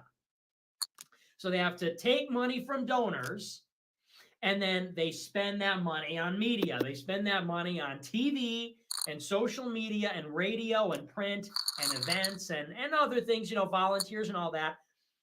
But it goes to show there's two really crucial elements involved in the election of our representatives, which is the donors that put up the money.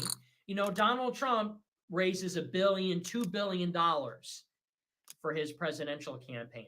Representatives, senators will raise millions of dollars for their election cycles. Where do they get millions or billions of dollars? Who in the world has enough money to give millions or billions of dollars? You know how much money $100 million is? Where does Sheldon Adelson get $100 million to give to Donald Trump? He's got $100 million surplus. Where does a person get that kind of money? Where does a Mark Zuckerberg get $300 million? Where does Sheldon Adelson get $100 million? Where do you get hundreds of millions or billions of dollars to give to politics? These politicians have to get it from the most powerful, wealthy people in the world, the richest people in the world. And where do the rich people get their money? Well, the rich people get their money through all kinds of activities, through monopolistic practices. Usually they're in bed with some kind of a government entity or organized crime or something like that. They're usually involved in some shady stuff. So you have to follow the money and track the influence. That goes for the donor side, and that also goes for the media side. So much of politics is governed and controlled not by the politicians themselves, but by the media. That's why the president does a press conference. That's why the approval ratings matter so much. The approval ratings are largely determined by the media coverage. And the approval ratings are a reflection of public opinion, and public opinion dictates the elections. I mean, this is all pretty basic stuff, but I'm laying it all out to make a bigger point here. So if legacy media and social media is so important, well, let's take it a step further. Well, then who controls the social media? If your Facebook feed is controlled by an algorithm, and the algorithm is designed by Facebook management, who controls Facebook management? Does Mark Zuckerberg really control Facebook? Does Jack Dorsey really control Twitter? Well, these companies aren't sole proprietorships, and they're not private. They're publicly traded. So who really governs the platforms is the board, and the board doesn't answer to the CEO. The CEO answers to the board, and the board answers to the shareholders. And who are the shareholders? Well, Alphabet, which owns Google and YouTube, and Meta, which owns Facebook, Instagram, and WhatsApp, and Twitter, and all the other social media companies. These are S&P 5 companies, not S&P 500. They're S&P 5 companies, meaning that, in particular, Alphabet and Meta are two of the biggest companies in the world. They're at the top of the S&P 500. They're on the top of the S&P 500. And when you look at these ETFs, when you look at these financial firms like BlackRock and Vanguard, their portfolio is full of these large blue chip stocks. And the leaders in the stock market for the past 30 years have been the tech companies. Specifically in the last 2 years, since the COVID outbreak, it's been these top 5 tech companies, but the tech companies have been the leaders for 20, 25 years. And these are the institutions that are controlling the board, because they've got all the shares, and the board controls the governance of the company, and these social media companies control the political conversation. So when you lay all that out and then you look at who's running these things, this is who's gone out to retaliate against Elon Musk. What Elon Musk is doing is creating, I guess, something that you could call like information sovereignty or something like that. He's restoring control of the public square and the conversation back to the people, away from the people that run Twitter. And who's fighting back against that and retaliating? Well, it's a representative of a foreign government. It's two of the biggest Wall Street financial firms in the world, and then the federal government through regulation. And that tells you who's really running the country.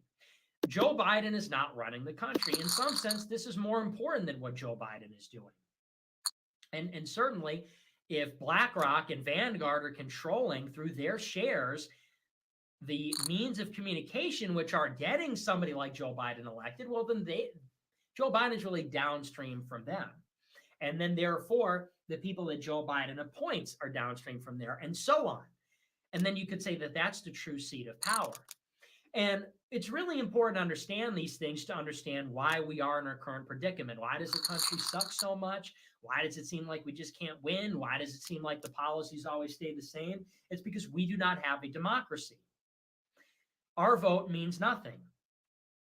And we're not free, and our voice doesn't matter. And even the people that we elect don't really have all the power. You've just got an oligarchy, and you've got these various poles of power in America. And like a good example of one is the national security apparatus, which is currently pursuing this intervention in Ukraine. And that is the State Department, the Defense Department, the Pentagon. That is the Council on Foreign Relations, the think tanks. And the people that work in all these institutions, it's the defense contractors themselves, Raytheon, Lockheed Martin. The people that work in all the aforementioned institutions, they create the national security policy of the United States of America.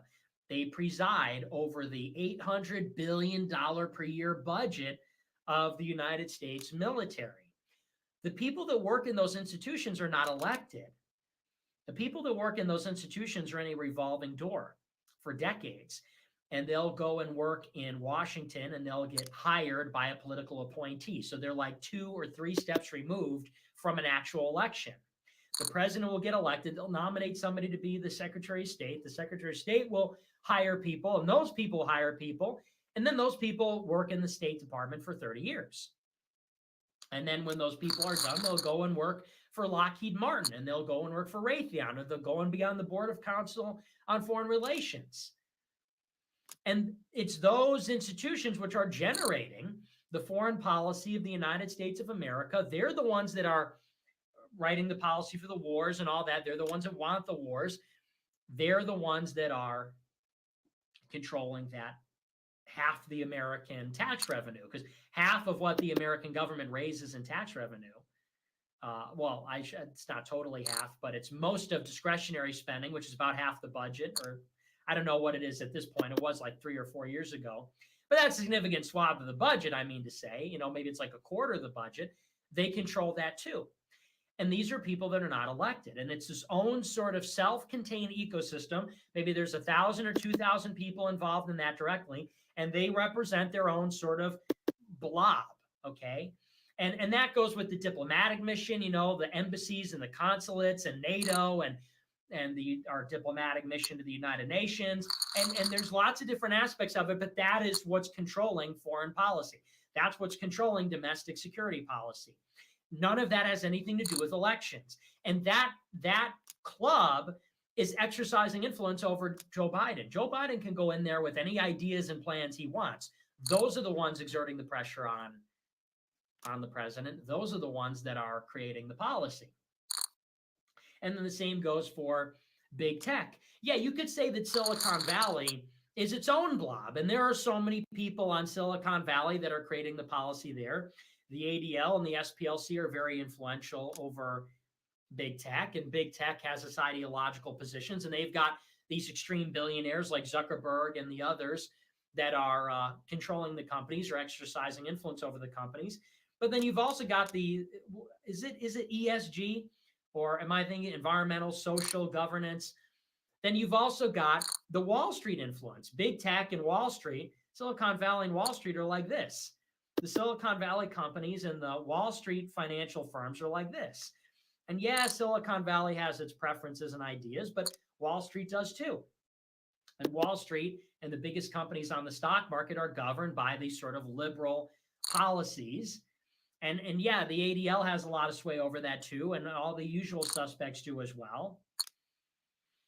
And if BlackRock and Vanguard are controlling, if they have controlling stake in the big tech companies and in other major companies, then they're really the ones controlling the private sector. And with their lobbyists and their capture of the regulatory institutions, they're kind of controlling the public sector governance on these things as well.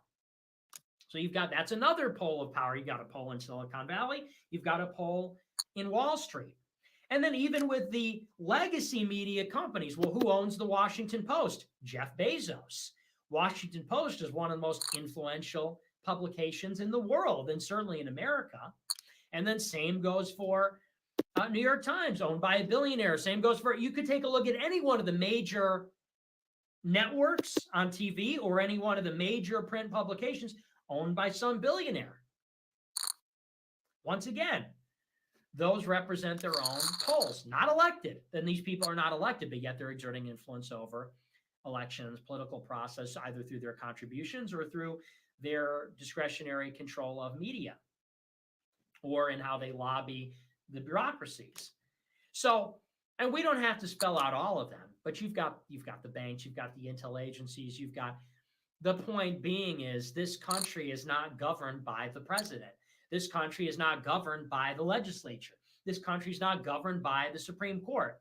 This country is governed by between 2 and 10,000 people in all these different institutions. A lot of them your average person has never heard of, operating in a way that most people will never understand, that's sort of obfuscated through all kinds of legal mechanisms, and doing so in a way that is very shadowy, very secretive, very opaque, and towards an agenda that nobody really knows or understands, that the public doesn't approve of, that they don't even need public approval for.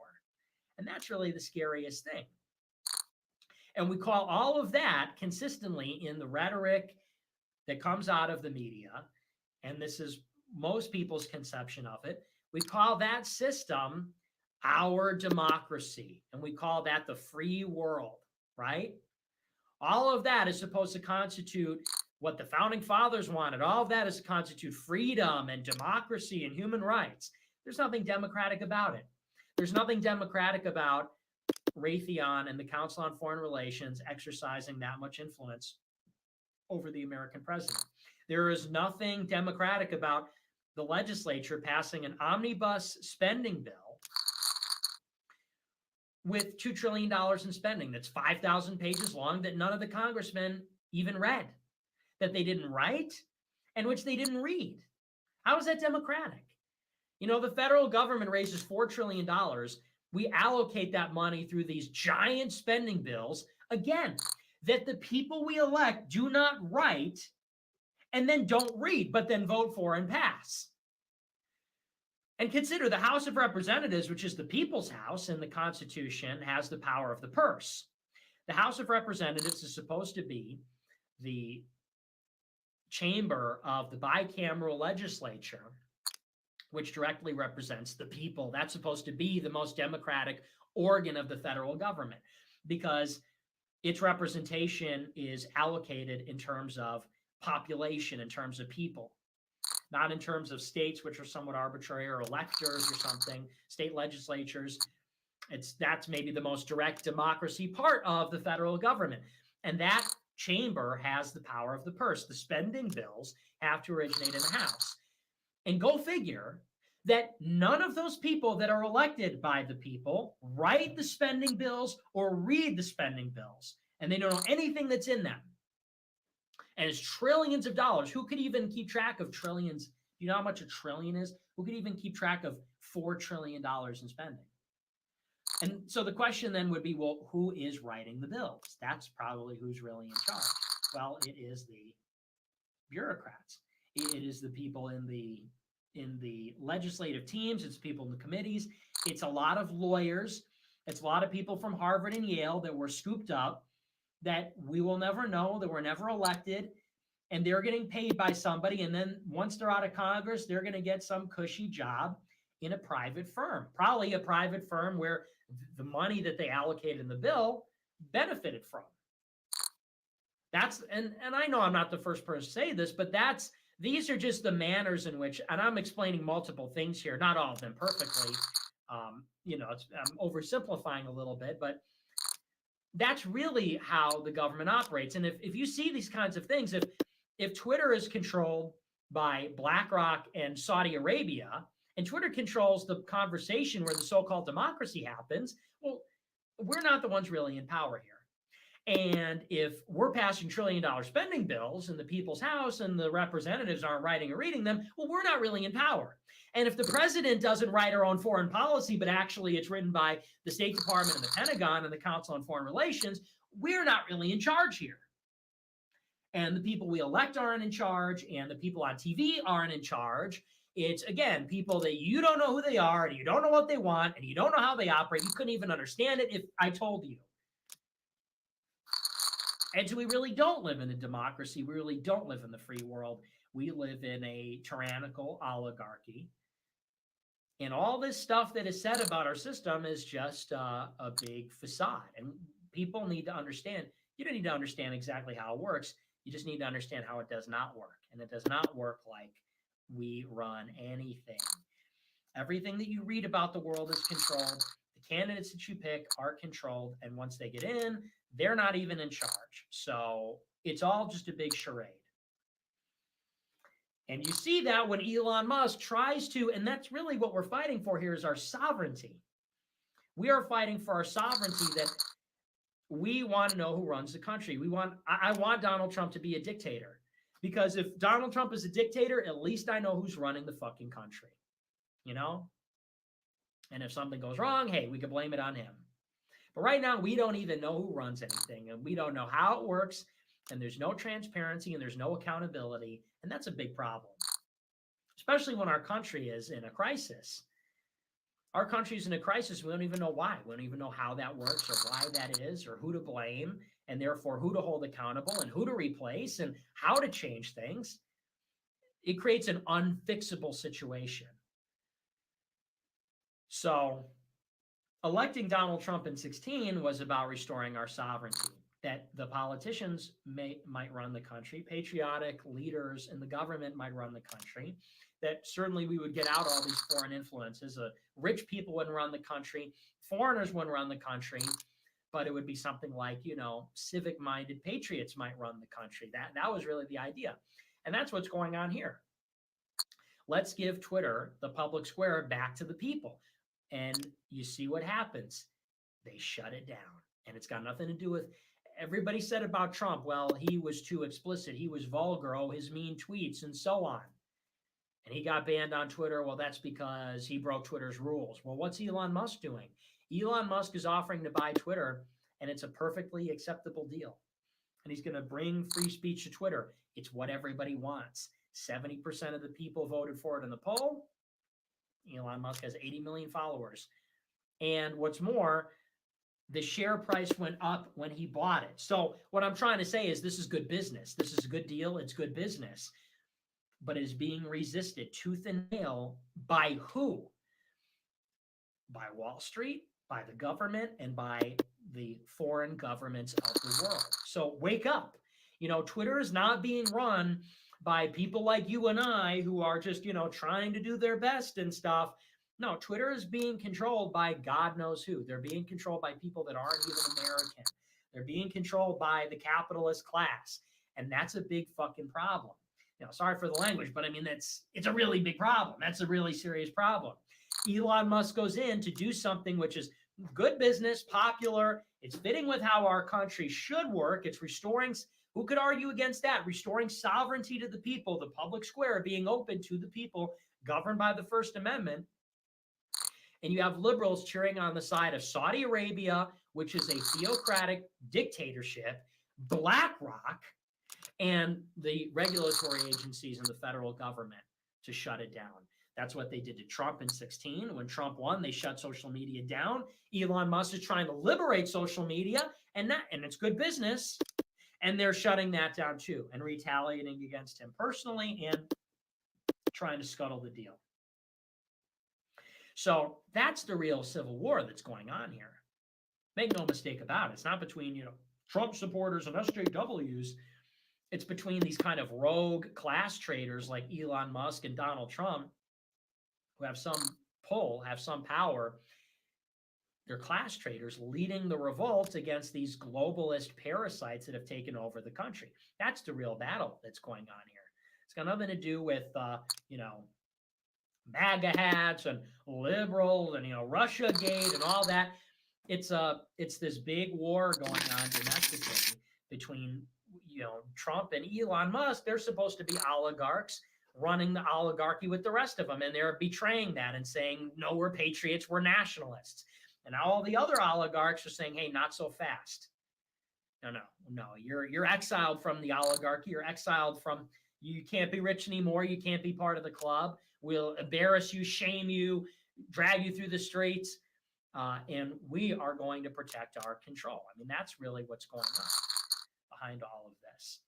And a lot of people said, well, Trump was just this. Trump was just that. Trump was dumb. Trump was racist. Trump just should have done it some other way. Everything you'd say about Trump, you can't say about Elon Musk, but they're retaliating in the same way. It's a war here.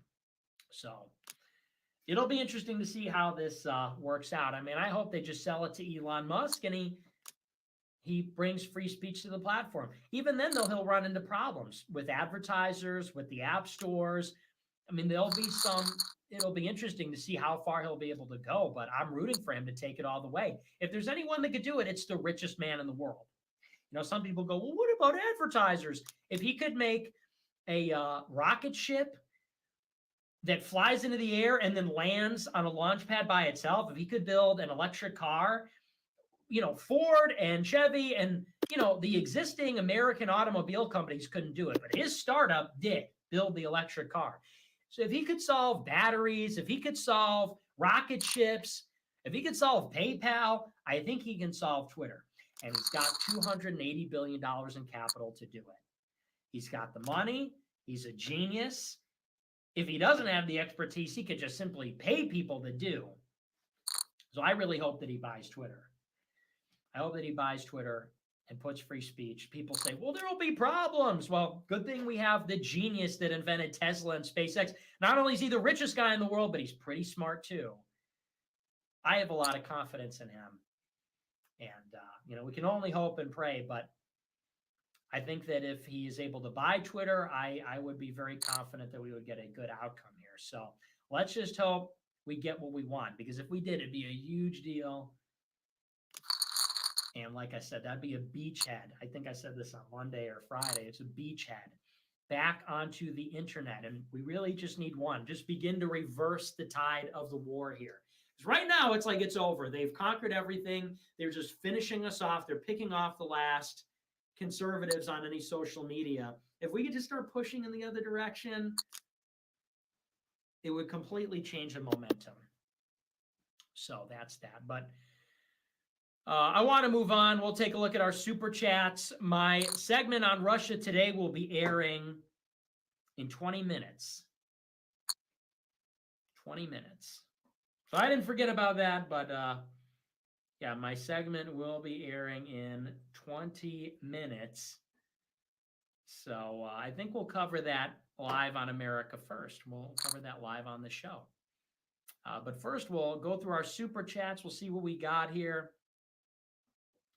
Ukrainian Groyper says Russian cruiser Moskva, the flagship of the Black Sea, sunk today after Ukrainian missile strikes against it. Yeah, I saw that.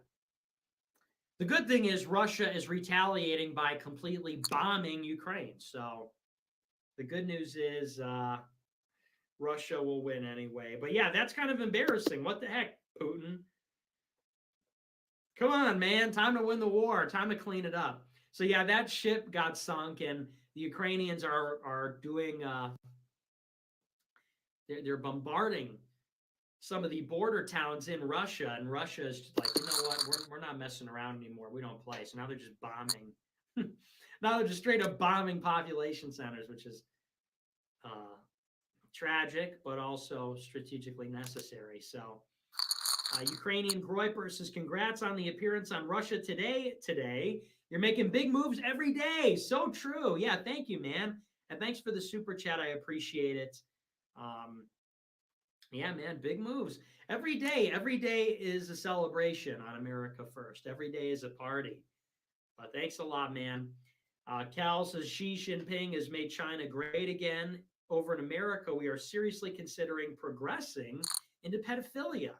My ancestors in World War I and World War II died for nothing, it seems. Evil is taken over. Yeah.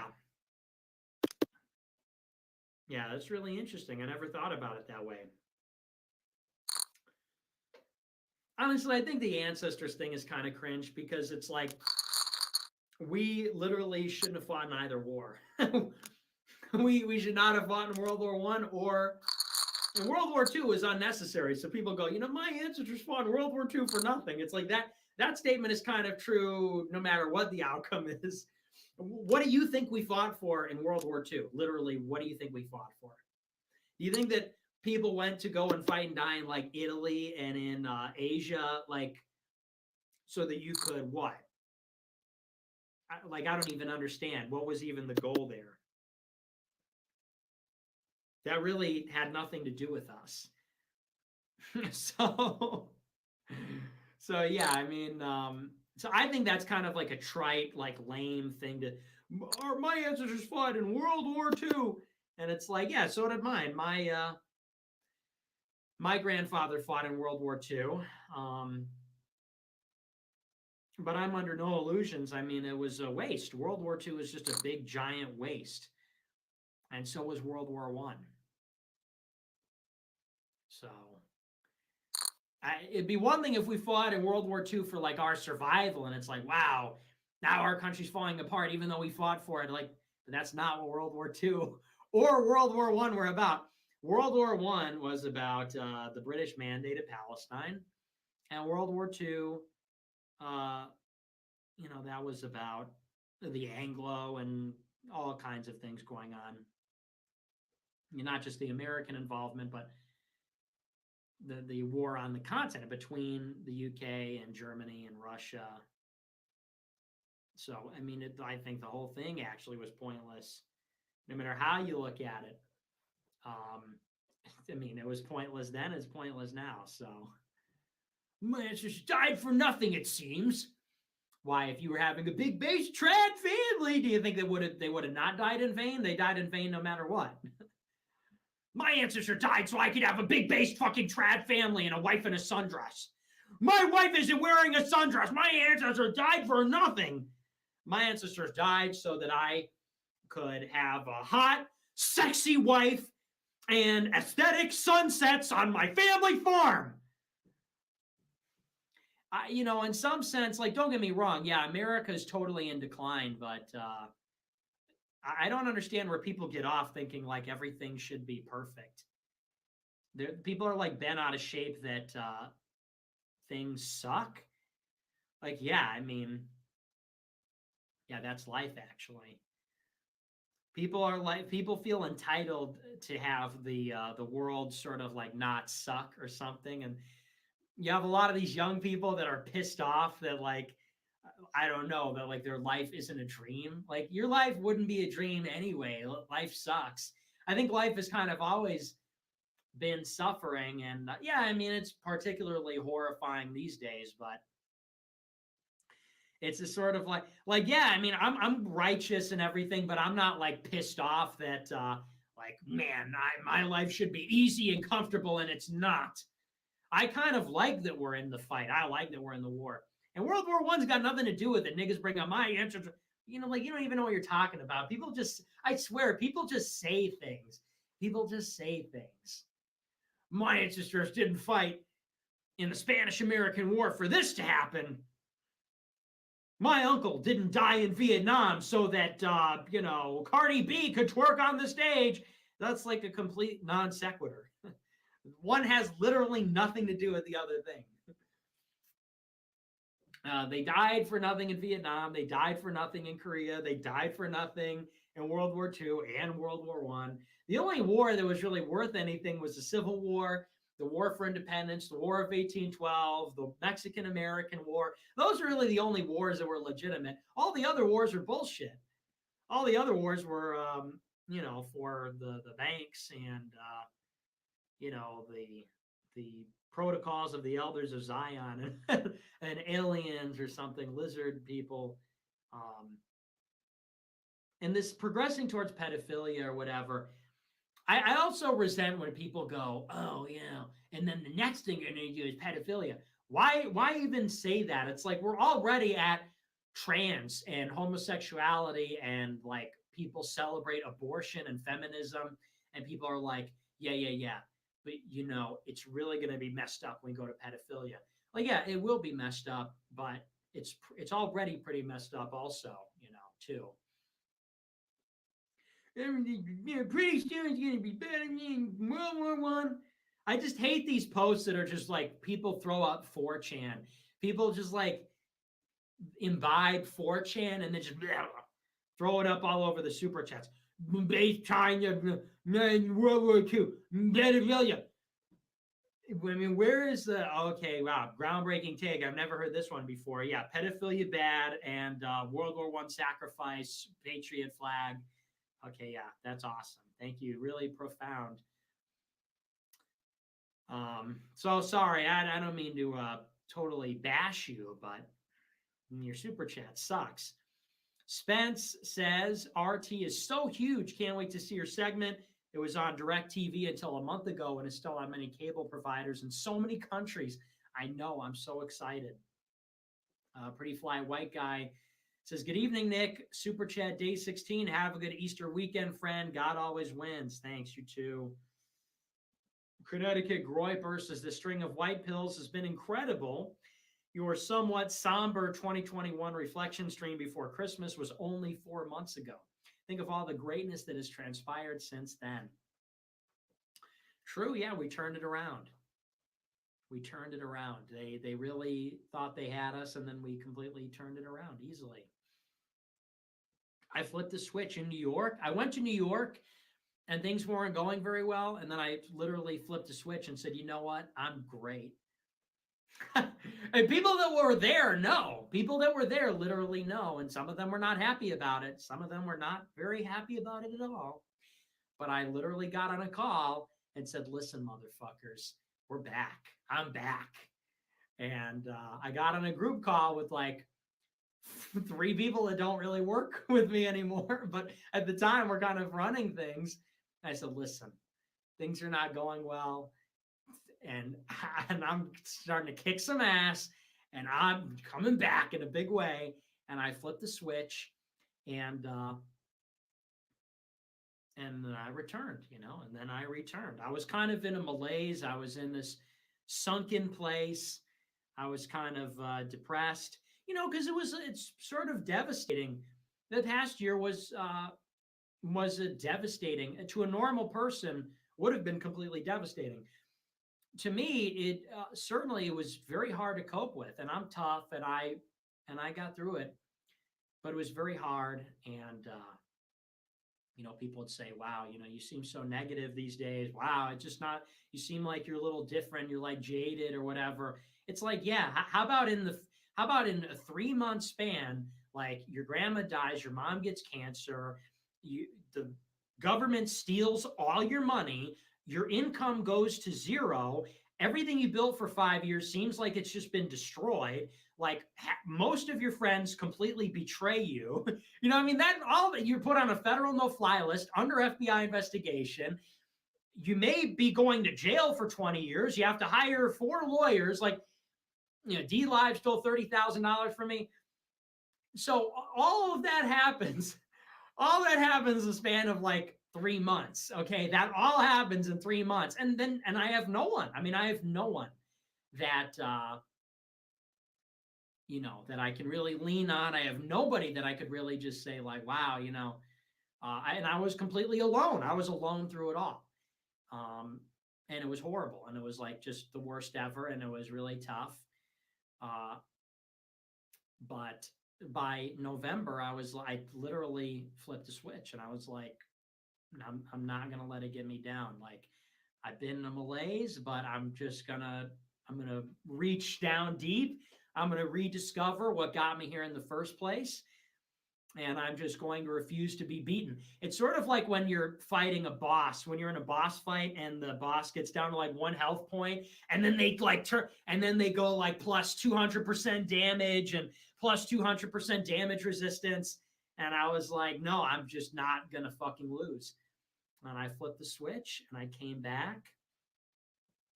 And yeah, so I remember that stream, and I've just been thinking a lot about last year, and And in some ways it goes on, because it's like one day I'll write a memoir. I should start writing it in case I get killed or something, because there's a lot of stuff that goes on behind the scenes that is so much worse than what you even know about. Like there are aspects about it which make it so much worse than people even realize, like the extent to which like I've just been screwed over in many ways. And I don't like to talk so much. I mean, some of it I just can't talk about publicly, and then some of it like I just don't like to, feel bad for myself or whatever. But it's a positive because I face tough obstacles and turn it into a positive. But yeah, so you're right. I mean, 4 months ago, I said, yeah, it's like the worst year ever. But even in New York, so a month or two before that, I had sort of changed the energy, changed the momentum. And like I said, I think it sort of began in New York. And I got to say, Milo was kind of a part of it, credit where credit's due. Because Milo, he was kind of texting me throughout the latter half of the year and just like trying to like breaking my balls and saying like, you're messing up, like you're having big problems, and like kind of giving me the pep talk that I needed, because sometimes you need somebody to push you to be great. And we didn't talk a whole lot, but he would text me just occasionally and just beat the shit out of me and just say like, oh, this is a disaster. What are you thinking? All this kind of stuff. Like, I know you're better than this. And I'm like, I know. It's not where it needs to be. I know. But listen, man, it's like really hard out here. Like, I'm really trying. He's like, no excuses, man. Get it together. And I'm like, you're right. So I have to say, I mean, that was like kind of a part of it. I'm not going to lie. Hate to say it, but I have to say it. Because I mean, I could think of at least 2 occasions where he just text me and he would just say the meanest things, which I'm fine with. I'm a very ruthless person. I'm a very mean person, and I can take it, and he knows that. And he would just text me the meanest stuff and just say like, oh, just rip me to pieces. And I would be like distraught. I'd be like, oh my gosh, like I'm already having a hard time. But it's that kind of tough love that actually pushes you to be better. I'm a big believer in tough love, and people either crumble or they improve. And, I just, it was like a matter of pride. I'm like, I'm not going to crumble. Like, I'm going to rise above. I'm going to be a legend. I'm going to be bigger, So yeah, so you're right. We flip the script. We turn it around like the phoenix rising from the ashes. But yeah, because and I took it seriously because he knows what he's talking about. He's a smart guy. I don't take a lot of people's opinions seriously because most people, it's like, I know more than you. It's like, I'm smarter than you. I know more than you. And I just don't take advice from most people because most people aren't as smart as me. But Milo is someone whose opinion I really respect, and he is very incisive. And there's some things I can get away with because people aren't really smart enough to see certain things. But he would really just be like, no, you can't get away with that. Oh, geez, yeah, you're right. So, I respected his opinion. When he's nagging me, I'm like, oh shit, well, coming from him, yeah, it actually kind of matters. But anyway, so yeah, that's the big turnaround for this year. It's true though; it's hard being the smartest guy in the room most of the time. It's kind of a lonely existence because there's not a lot of people that I can really connect with. I'm not trying to say that to sound like pretentious or anything, but it's just true. But looks like it's almost 11:25, so I'm going to switch over to Russia Today, and we are going to watch my segment. I think it's coming up here, so let me just let me switch over real quick. Let me get my headset on. We'll switch over here. Okay. Can you still hear me? I think so, right? Let me turn my volume on. Intelligence Committee requesting So I was told that I was going to be on at that I'm going to be on at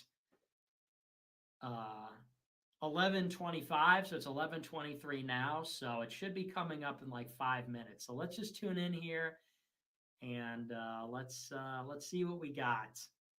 Let's go. Let's get excited. To help them protect, defend, and Or should I watch Dalton watch it? I'll watch. It's my segment. It's my segment. I promoted a stream earlier. and Crimea flies in the face of peace talks, as these are one of the main points of negotiations with Russia. And we also have Jen Psaki, the White House spokesperson, claiming that the United States supports the peace talks. Peace talks is something we're always going to support. The president, Secretary of State, our national security advisor are always going to support, and we support the Ukrainians in that effort. So we're having mixed messages coming out of Washington. On the one hand, it seems like they want to fight to the bitter end. They are holding on. We to don't some care very about this extreme guy. When am I territorial coming claims on, the huh? part of the Ukrainians. I guess I'll just keep reading super chats until I come on. Cal says this message is only available for Cozy Plus subscribers. Very funny. Pepe the Frog says, congrats, Nick. I'm excited to watch RT on the cloud stream tonight. Yeah, well, you're watching it here now. But thanks a lot, man. Thanks for the super chat. I appreciate it. Pepe the Frog, big shout out. I'm excited too. Bleach says, congrats again on getting Destiny. My neoliberal brother has always been a big fan of his. Now Cozy TV is bringing the family back together. Love to hear it. And thanks. Yeah, very excited to have him on. Kyle says, India has some pretty good networks that might be friendly to America First. Great show. Glad to see you in good spirits. Not that you need to hear it, but what you've done with Cozy is literally incredible. Thank you very much. Kel says, Germans have an incredible history being racist towards Russians, especially World War I and World War II, when they tried to divide ethnic Russians up into these fake identities like Belarusian and Ukrainian. Yeah, there's a lot of that. There's a lot of ethnic hatred in Europe, and particularly against Russians. But there's always been sort of a fault line between Russia and the rest of Europe. And it's totally ridiculous to divide Russia up like that, because you're right. I mean, these Slavic people have always been governed by Moscow. So, to say Ukraine and Belarus and Latvia and all these places are Moldova, this is all Russia.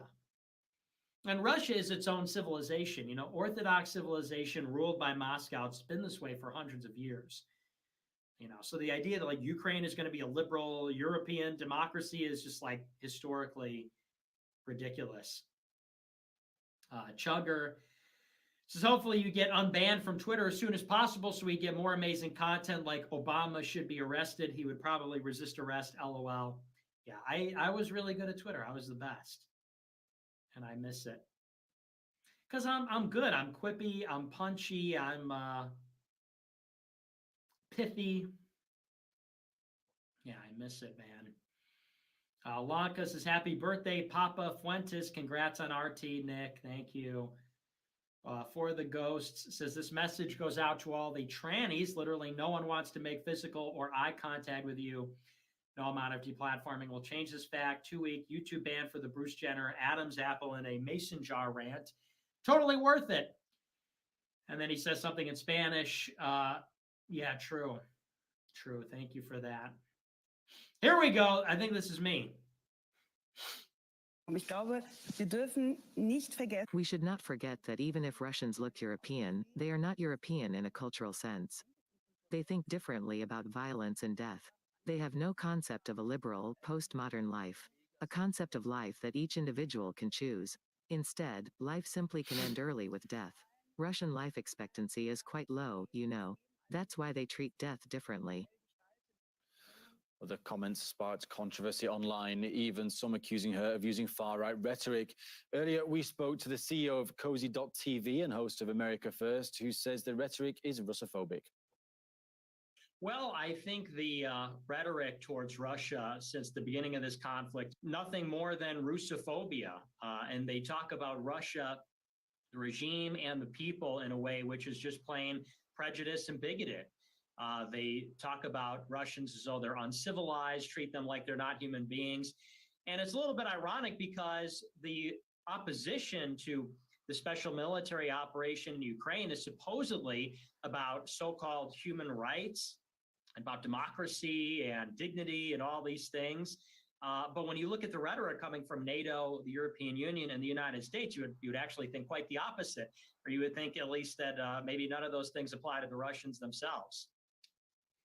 That's all for this hour, but do stay tuned That was for it. more great programs here on RT International. All right, Of course, check out our social media pages. My name's Peter Scott, and I'll be back again with more news. That's pretty and cool. reviews in 30 minutes. They played B-roll over the whole interview. They played B-roll over the whole thing. Man, that was like a 15-minute interview. They played like 30 seconds of it. It's still cool, I guess. It's cool. It's cool. Oh, there's going to be more, though. LOL, 3 seconds, scammed. Yeah, what the fuck? Scammed. I know, yeah, well, that's okay. They played B-roll over my whole, what? I'm pretty good looking, man. I thought I looked great, and they played B-roll. I fixed my hair up and everything. Put my shirt on, put my suit on. That's okay. Well, that was fine, I guess. Cucked by Russia. I got cucked. I'm out here shilling for Russia 24/7, and I get a 7-second spot. Unreal. Unbelievable. You know what? I support Ukraine now. Yeah, forget it. No, that's all right. That was still cool. Still cool. Thought it was going to be a little longer. But anyway.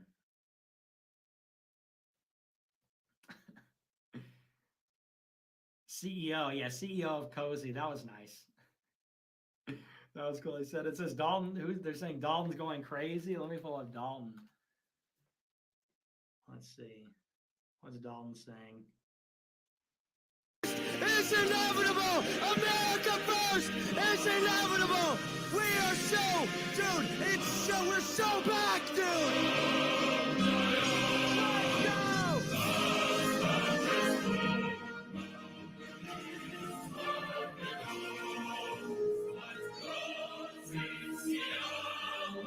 Let's go! Let's go. Let's go. Okay, so he liked it. He enjoyed it. Let's go. Let's go! Let's go!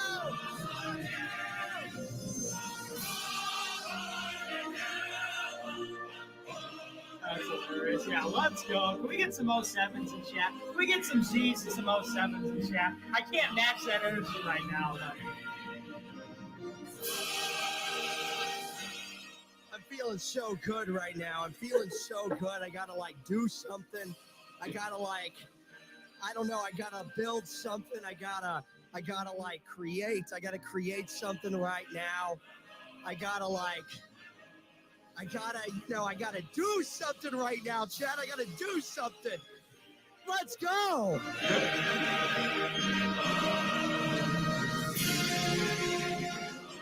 I'm gonna say I'm gonna say the N-word, nigga. I'm gonna say the N-word, nigga. How about that, nigga? How about I say the N-word, nigga? How about that? We win, you lose, I say the N-word. Let's go.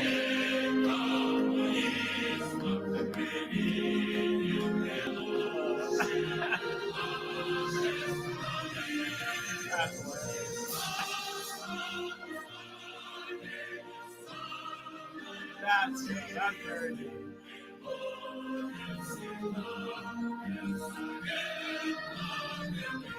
Yeah, let's go. Can we get an 07 in chat for Russia? Let's get some 07 in chat for Russia. Yeah, thank you to Russia today. We're so back, dude. We're so back. We just take dubs every fucking day. We just take dubs every fucking day, dude. Literally, America first cannot be defeated! We are so back, bro! And I'm just so white pilled, dude. I'm so white pilled on everything. Like, we win, dude. We just win. We win because Christ is king. We win because Nick Fuentes is the leader of America First. And we win because of all these incredible content creators on Cozy.tv. That's why we win. Because Christ is king, dude. Christ is king. We win no matter what. In the end, always and forever. It's real. It's true. We win. It's true. We're so back, dude. So true. All right. He's logging off. All right. That was pretty that was pretty funny. That's hilarious. Oh man, I love Dalton. He's so funny, man. I like how my reaction to it is I'm like, oh man, that was only 7 seconds. Tune into Dalton. He's like, fuck it, let's go. I would say the N word, we win. Oh my gosh. That was good. That's great content, man. He's a great streamer. I love Dalton. He is a great streamer, man. Oh, that's hilarious. I'm very proud of him. I have to say, I'm not to be too proprietary, but I am very proud of him. It's really great to see him thriving. He's really come into his own. And I remember watching him and Kai and even Wurzel and being like, hey, you do this, do that, right? Whatever. I'm sort of, picky about it, but no, it's really good to see. He's really doing a great job. That's excellent. He's been doing an excellent job with his show. Like I said, what I love about Cozy is not just America First, because it'd be really lame if it was like just my show and then like, oh, you got some others, but it's like, you have other great shows. Like if I wasn't a content creator, I would tune into Dalton. If I was just some guy, I would tune into the Dalton stream. I would tune into the Jimbo show. I would play AFCraft with UX. I would watch Veda. I would be a part of this community, So it's really great to see that people are coming into their own. Anyway, that was great. That made it for me. That made it even better. That was part of it. Russia Today, and then the Dalton reaction was like part of that moment. So Paul Town, yeah, exactly. I'd watch Paul Town. So yeah, that's good stuff. Yeah, so that was my appearance on Russia Today. Well, so not as long as I thought, but that was okay. We still love Russia Today. I thought that was good. Paul Town versus Paul Town. Yeah. Paul Town, infamous. And others as well. Veda coin skyrocketing right now. Yeah, I'm all loaded up on. I am loaded up on Veda coin. You better believe. I'm long. I'm bullish. I'm bullish on Veda coin. All right, but let's carry on with the super chats. Yeah, that was pretty good. That was pretty fun. Where was I? For the Ghosts, says this message goes out to Nick's mods. I didn't mean to diss Kanye. I have his music on my phone. I just haven't listened to it in almost 3 years. Sorry. Okay. Spence's quote from Black terrorist Frank James, quote, yeah, our Black sister Supreme Court Justice, power to the people, is married to a fucking white man. Based? Okay. That's based, actually, that he said that. Spinefish says, are you familiar with Logan Hall, who is from Daily Caller? No. Thomas Max says, since you were wondering a while back, I found you through the I'm Doing Great podcast. Also, the other week, I should have asked, do you have a favorite Sly and the Family Stone song?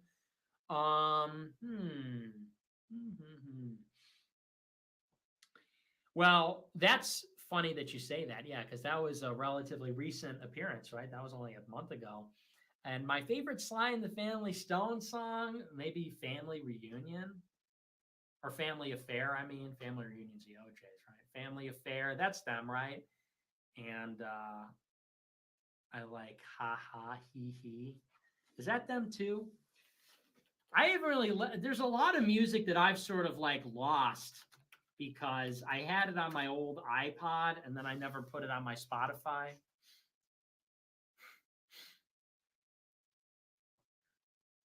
Let's see. Yeah, Family Affair. And let me think, what else do we got here? Let me pull up their discographies because it's been a while.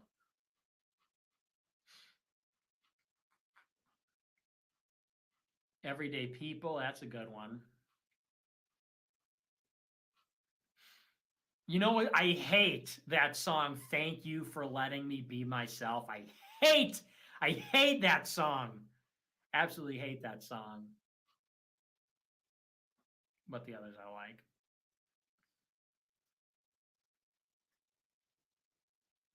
Dalton in chat, yo, what's up, Dalton? He said, "That's epic." Hey guys, hey, what's up, man? We loved your stream. We watched your stream on my stream. Very funny, very fun. Yeah, that was good. Let's see. Penis says sweet or sugar. What? Micah says the biggest dirt Right Wing Watch has on you is it took you a few minutes to decide on a title for your video. Yeah, did you see that? They the other day when I was titling my stream, they clipped that and they were like, "Oh my gosh, he says this content is so good, but this content sucks." And it's imagine being that ass blasted. Number one, that was a funny segment. Number two, it's one thing to be like, you have to watch this important clip. This is a dangerous extremist. It's another thing to be like, ugh, this content isn't even funny. His content is boring. Like you just have to be absolutely seething to come up with that clip, right? You just have to absolutely be seething to rip that and post that on the Right Wing Watch. Like you're watching the right wing for extremism and say like, his content isn't even good. Oh my gosh, his content isn't even funny. So I thought that was good.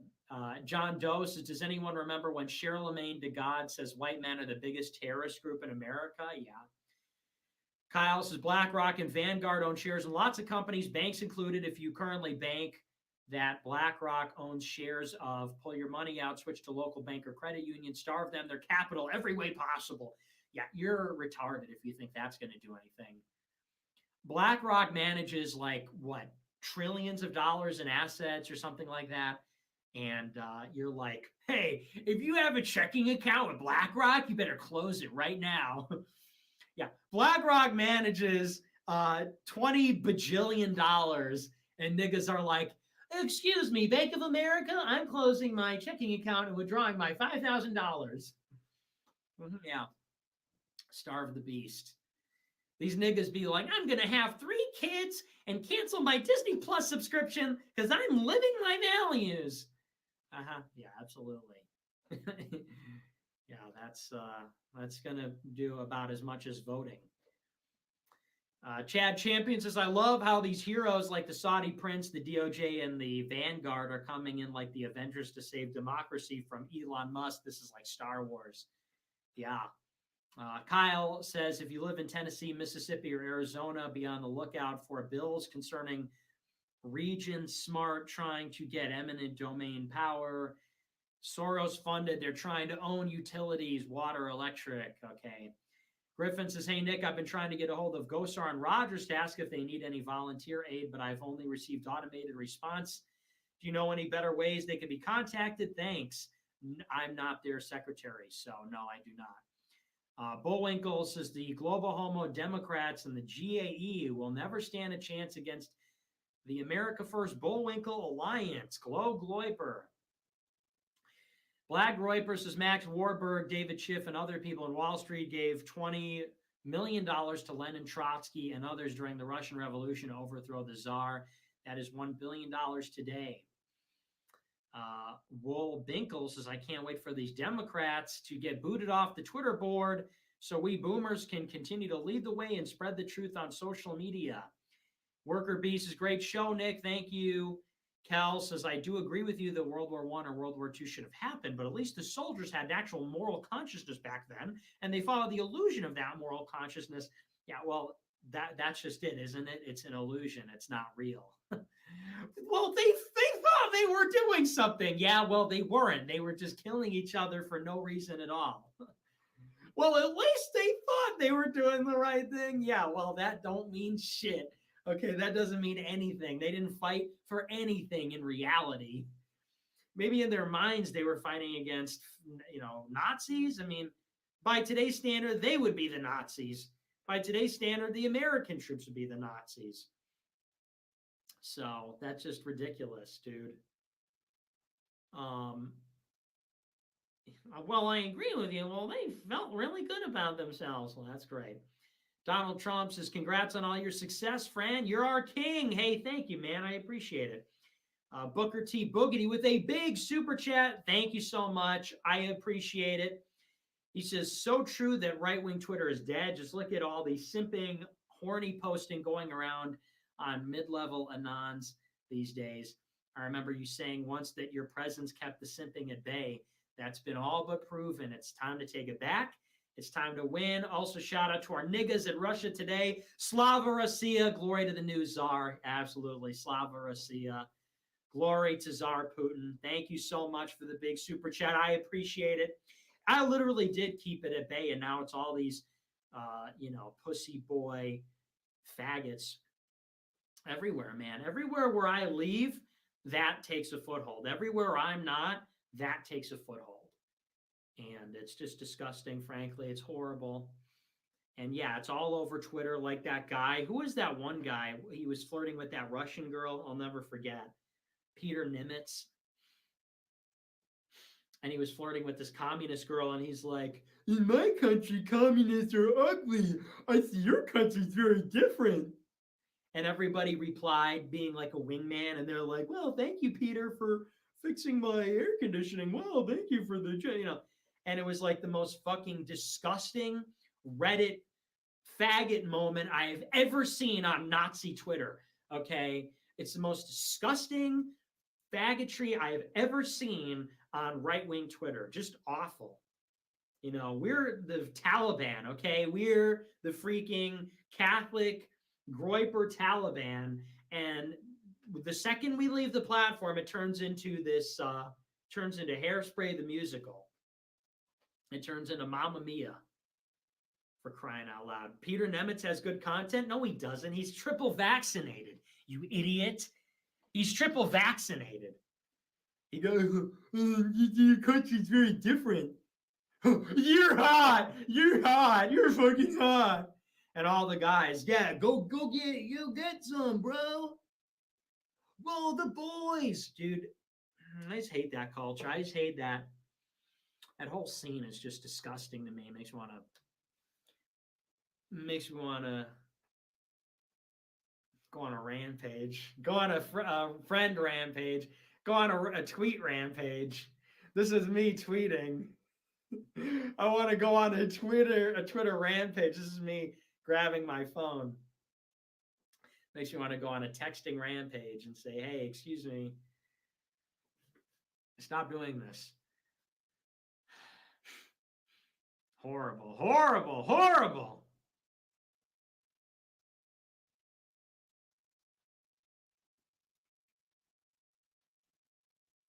I just hate it, man. I hate it.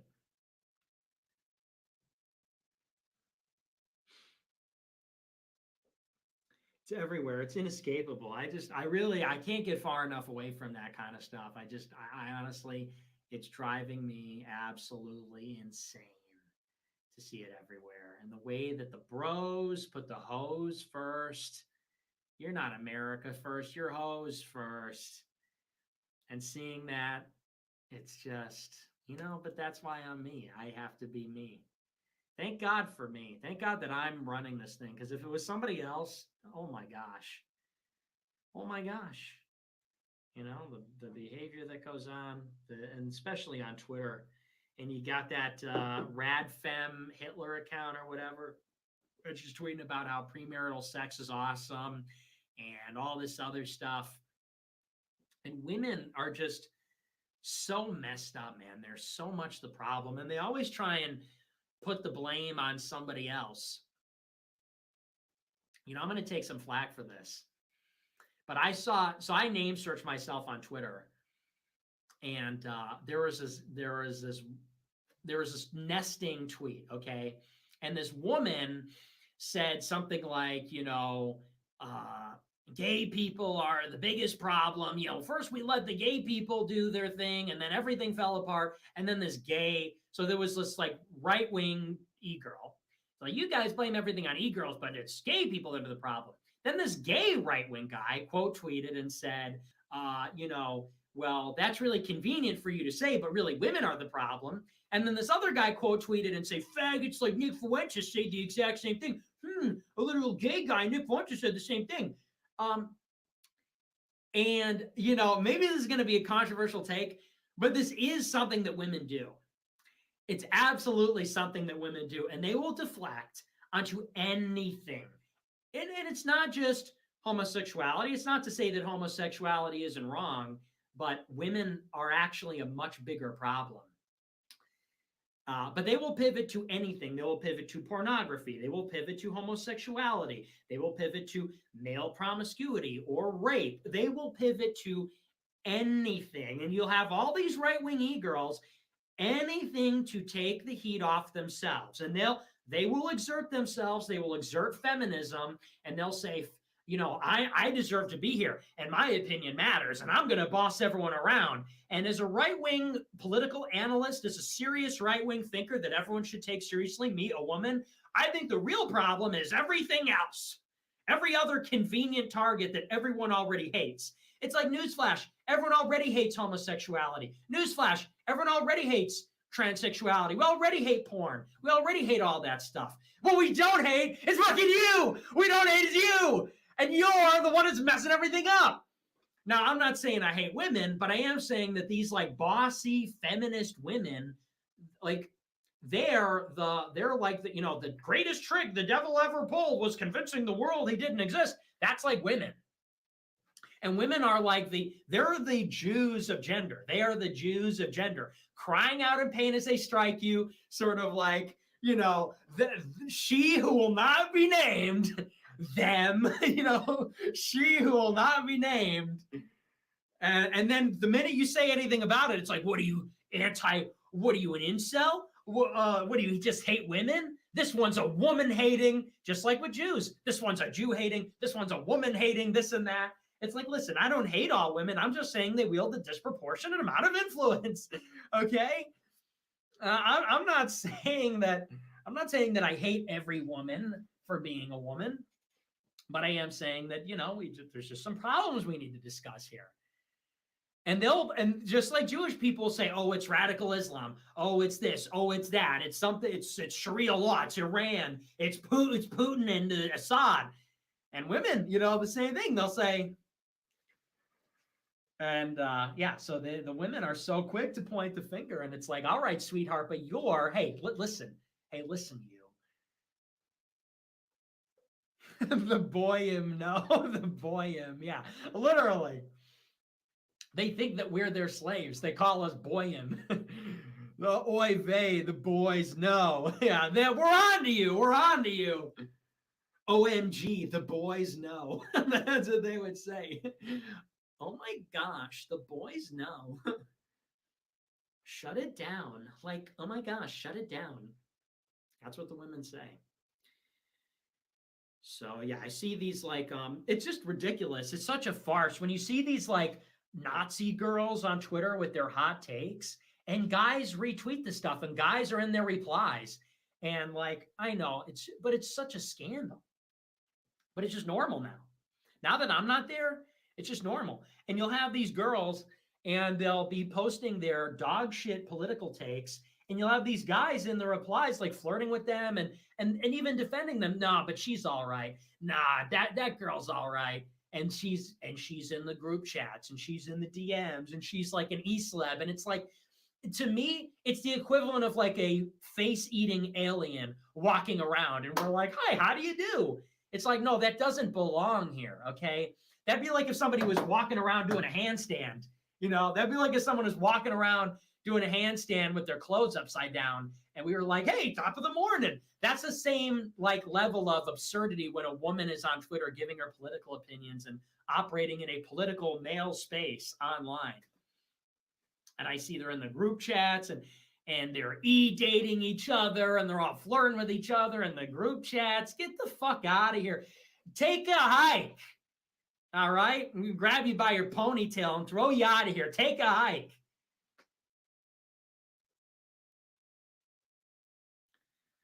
So, yeah, it's out of control.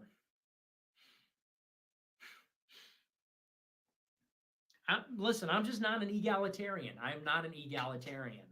I am traditional, straight up traditional. That does not fly with me. No way. Some guys, this whole thing to them is just like a big LARP. It's just a big role play. And what they really want is, well, you know, it's always just about sex. And it's all grifters now, too. It's a flea market. Now the whole right-wing Twitter space, it's so debased.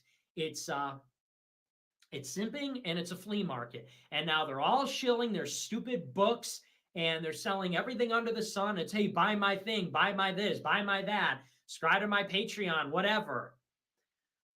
So it's a flea market too. And these people aren't even right-wing, okay? These people aren't even right-wing. They're just losers.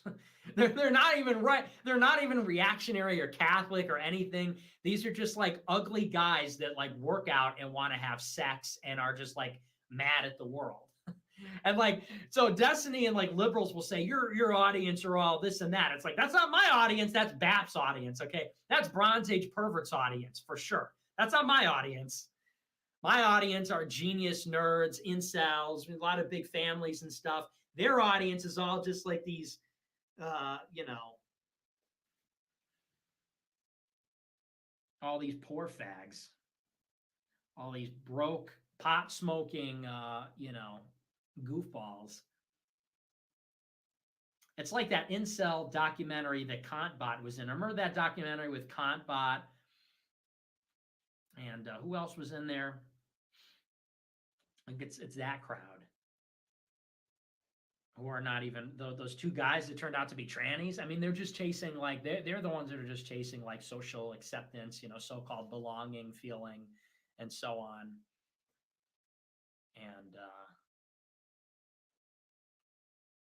yeah, I mean, there's just there's people, and they're always talking about, well, what if you know?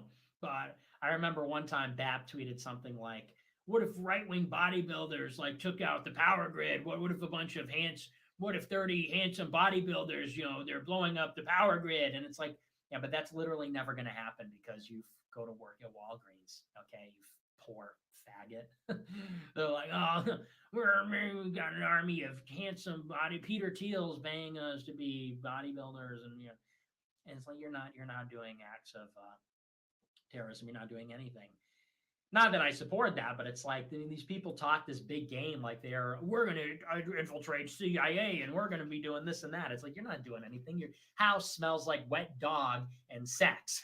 your house, so your house has no furniture. It smells like your smelly dog and semen, okay? That's what your house smells like.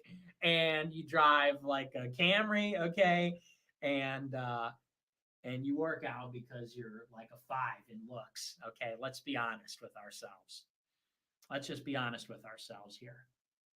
Ain't no handsome bodybuilders in the CIA blowing up power grids. Why don't you go restock the LaCroix, okay? They're out of lime flavor. So anyway, not that there's anything wrong with like not, you know, being poor or whatever, but these guys act like, I don't even know what. They're just living in this fantasy land. So...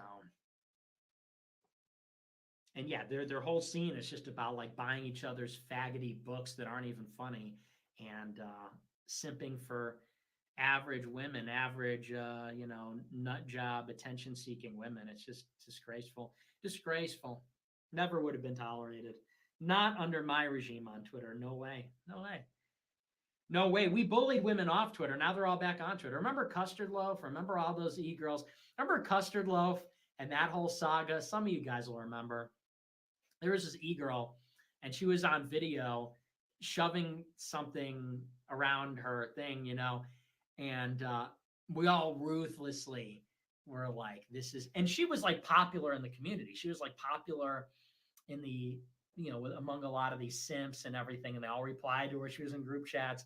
And there's this girl, has a hairbrush and, hairbrush situation.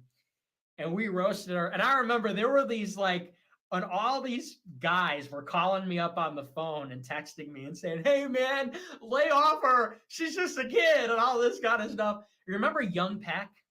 And Young Peck, he pretended to be like this, like hipster, oh, I'm cool. I'm a cool guy online. It's like, you're not fucking cool.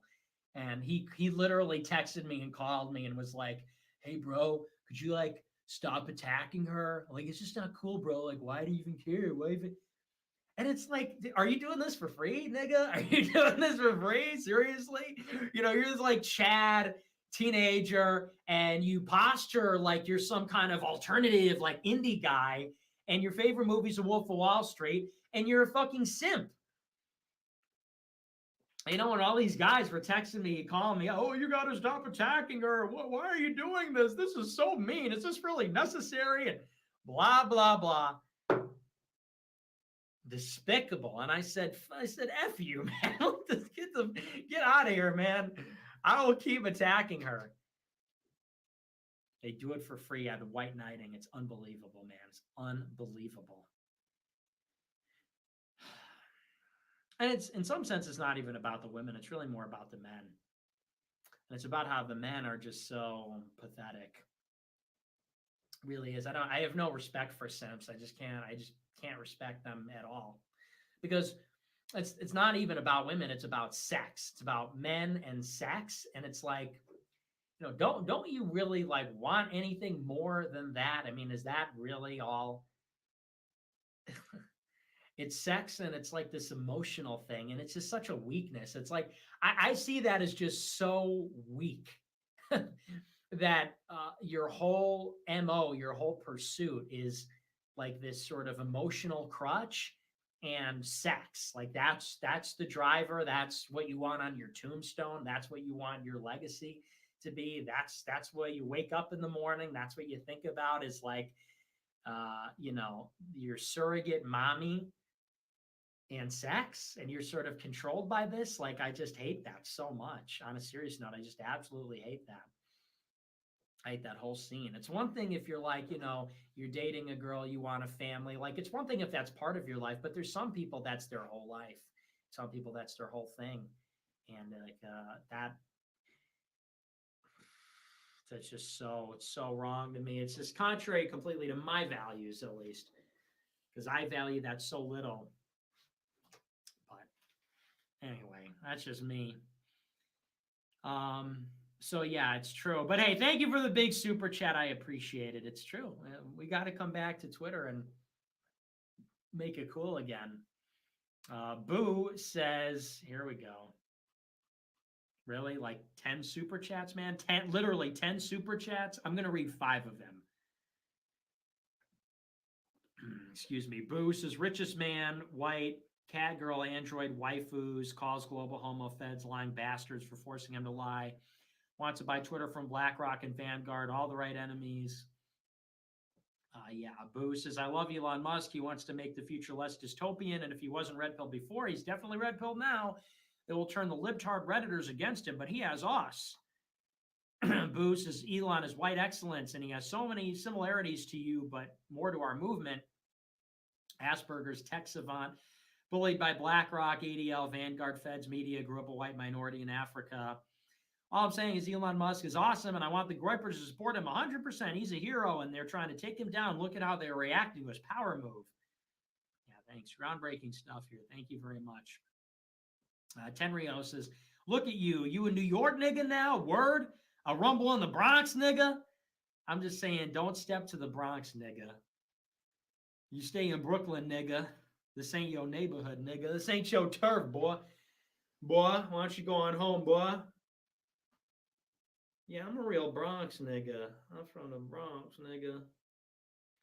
This is my crib. This is my hood, boy. Yeah, Tenrio better watch. You better watch your black ass, nigga. Don't you step to me, boy. So we have shooters everywhere. Blow your head off. 3 ECD says so you just stay in your neighborhood. 3 ECD says when Elon Musk offers you 50 billion for Cozy TV, what will you do, King? What will you do? I'll take it. Pat Man says Jean de Sol once said Napoleon, those who can't handle what I myself endure will be left behind in the depots. Those that can will be fit to conquer the world. Reminded me of you. Thank you, my friend. So true. Thank you. Smokey says, Nick, thank you for all you do. Cozy is the only TV my kids are allowed to watch. My son is 10. He already internalized to never simp. We are truly inevitable. I feel like the show is a little bit adult for a 10-year-old, but that's okay. I guess it's better than the alternative. So thanks a lot. But yeah, I'd imagine have to censor a little bit. Tutu says, stole this money from Zelensky in Miami. He was a bitch nigga. Okay, that's hilarious. Boo says, I want to shout out to Jaden because I love him. Also like Dalton and Paultown and Baked Alaska and Tenrio and Bosif and Beardson and many others. Okay. Let's see. Maxi Bro says the content on Cozy has been insane lately. I watched for probably 9 hours and I still feel like I can't keep up with everything going on. Yeah, there's just too much content to watch at this point. Too much good stuff. Grand Admiral says, Nick be like, look, Gary, there I am. Sipe Dog says, zecking out loud.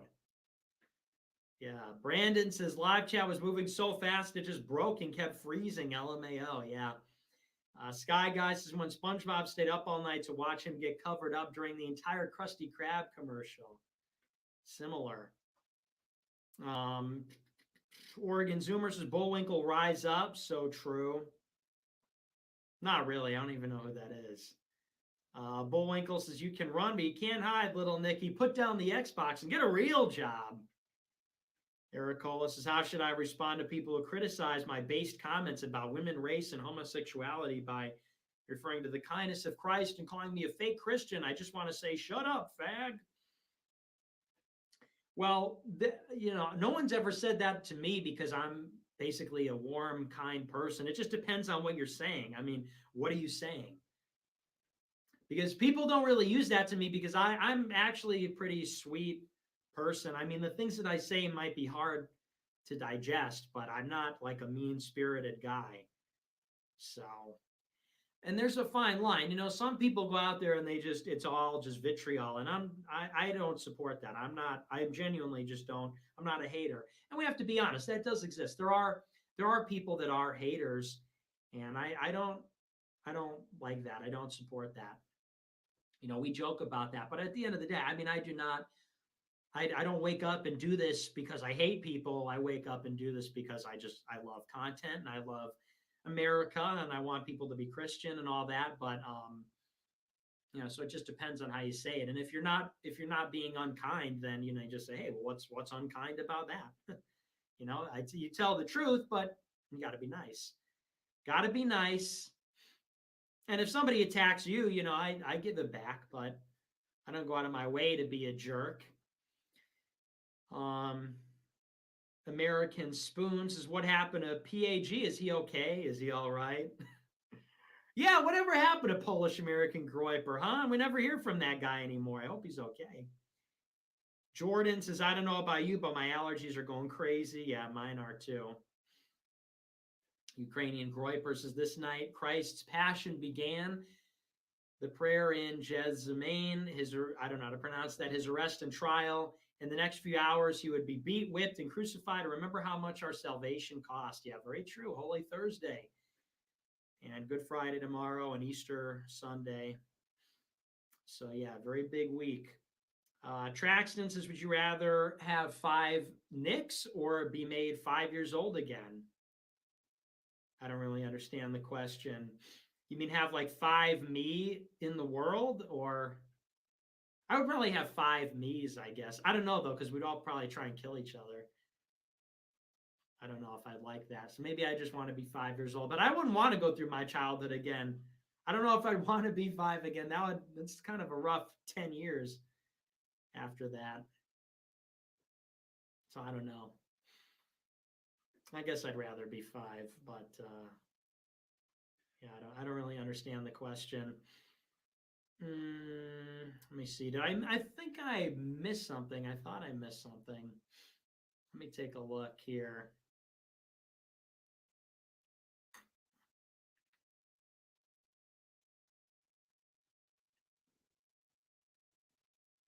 Oh yeah, here, I missed this one. Fartbox says, genuine question, if love is deeper than chemicals in our brain, then why does taking SSRIs prevent us from loving or feeling emotion? Shouldn't we still have love in the supernatural sense? No, because you know, we still are we're body and soul. You know, we're human. So we are our souls are bound up with our bodies. Our souls are inextricably linked to our bodies.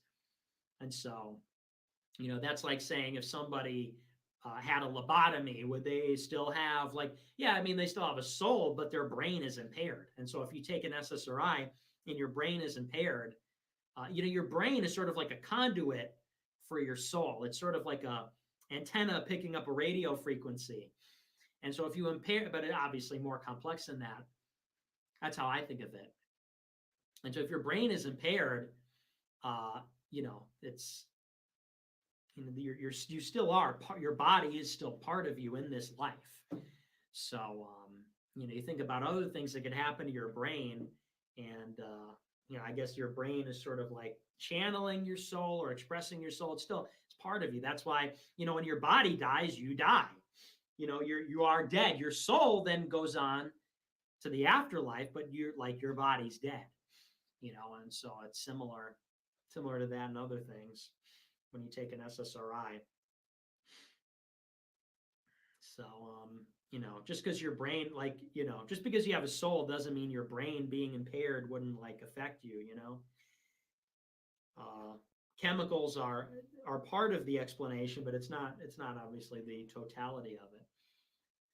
Just like, you know, your brain is material, but it's also immaterial. You know, I mean, yeah, your brain is responsible for cognition and everything, but how do you account for will? How do you account for making decisions and consciousness? Where is consciousness in the brain?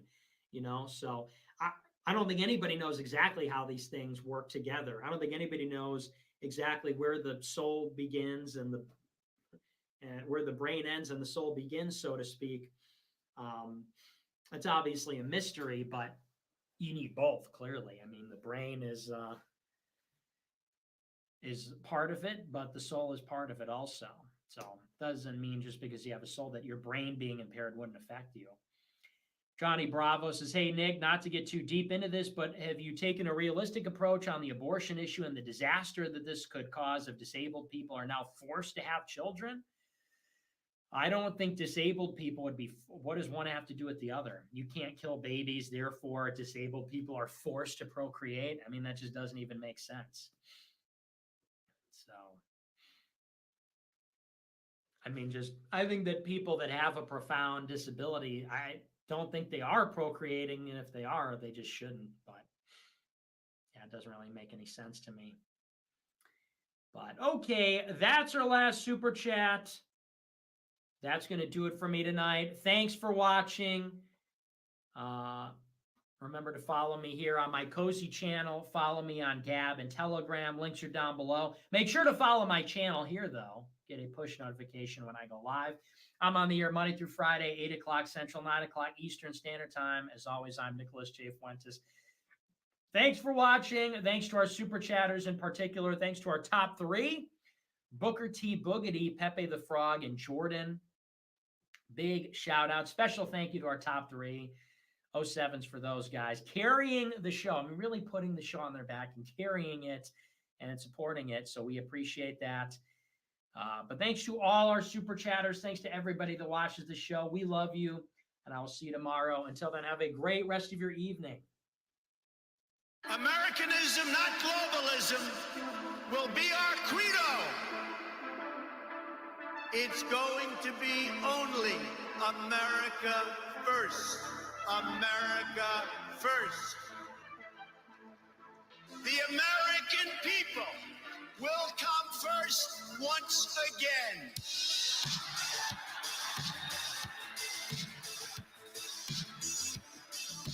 With respect, the respect that we deserve.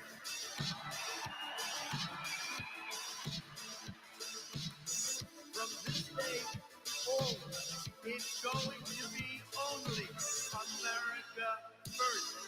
America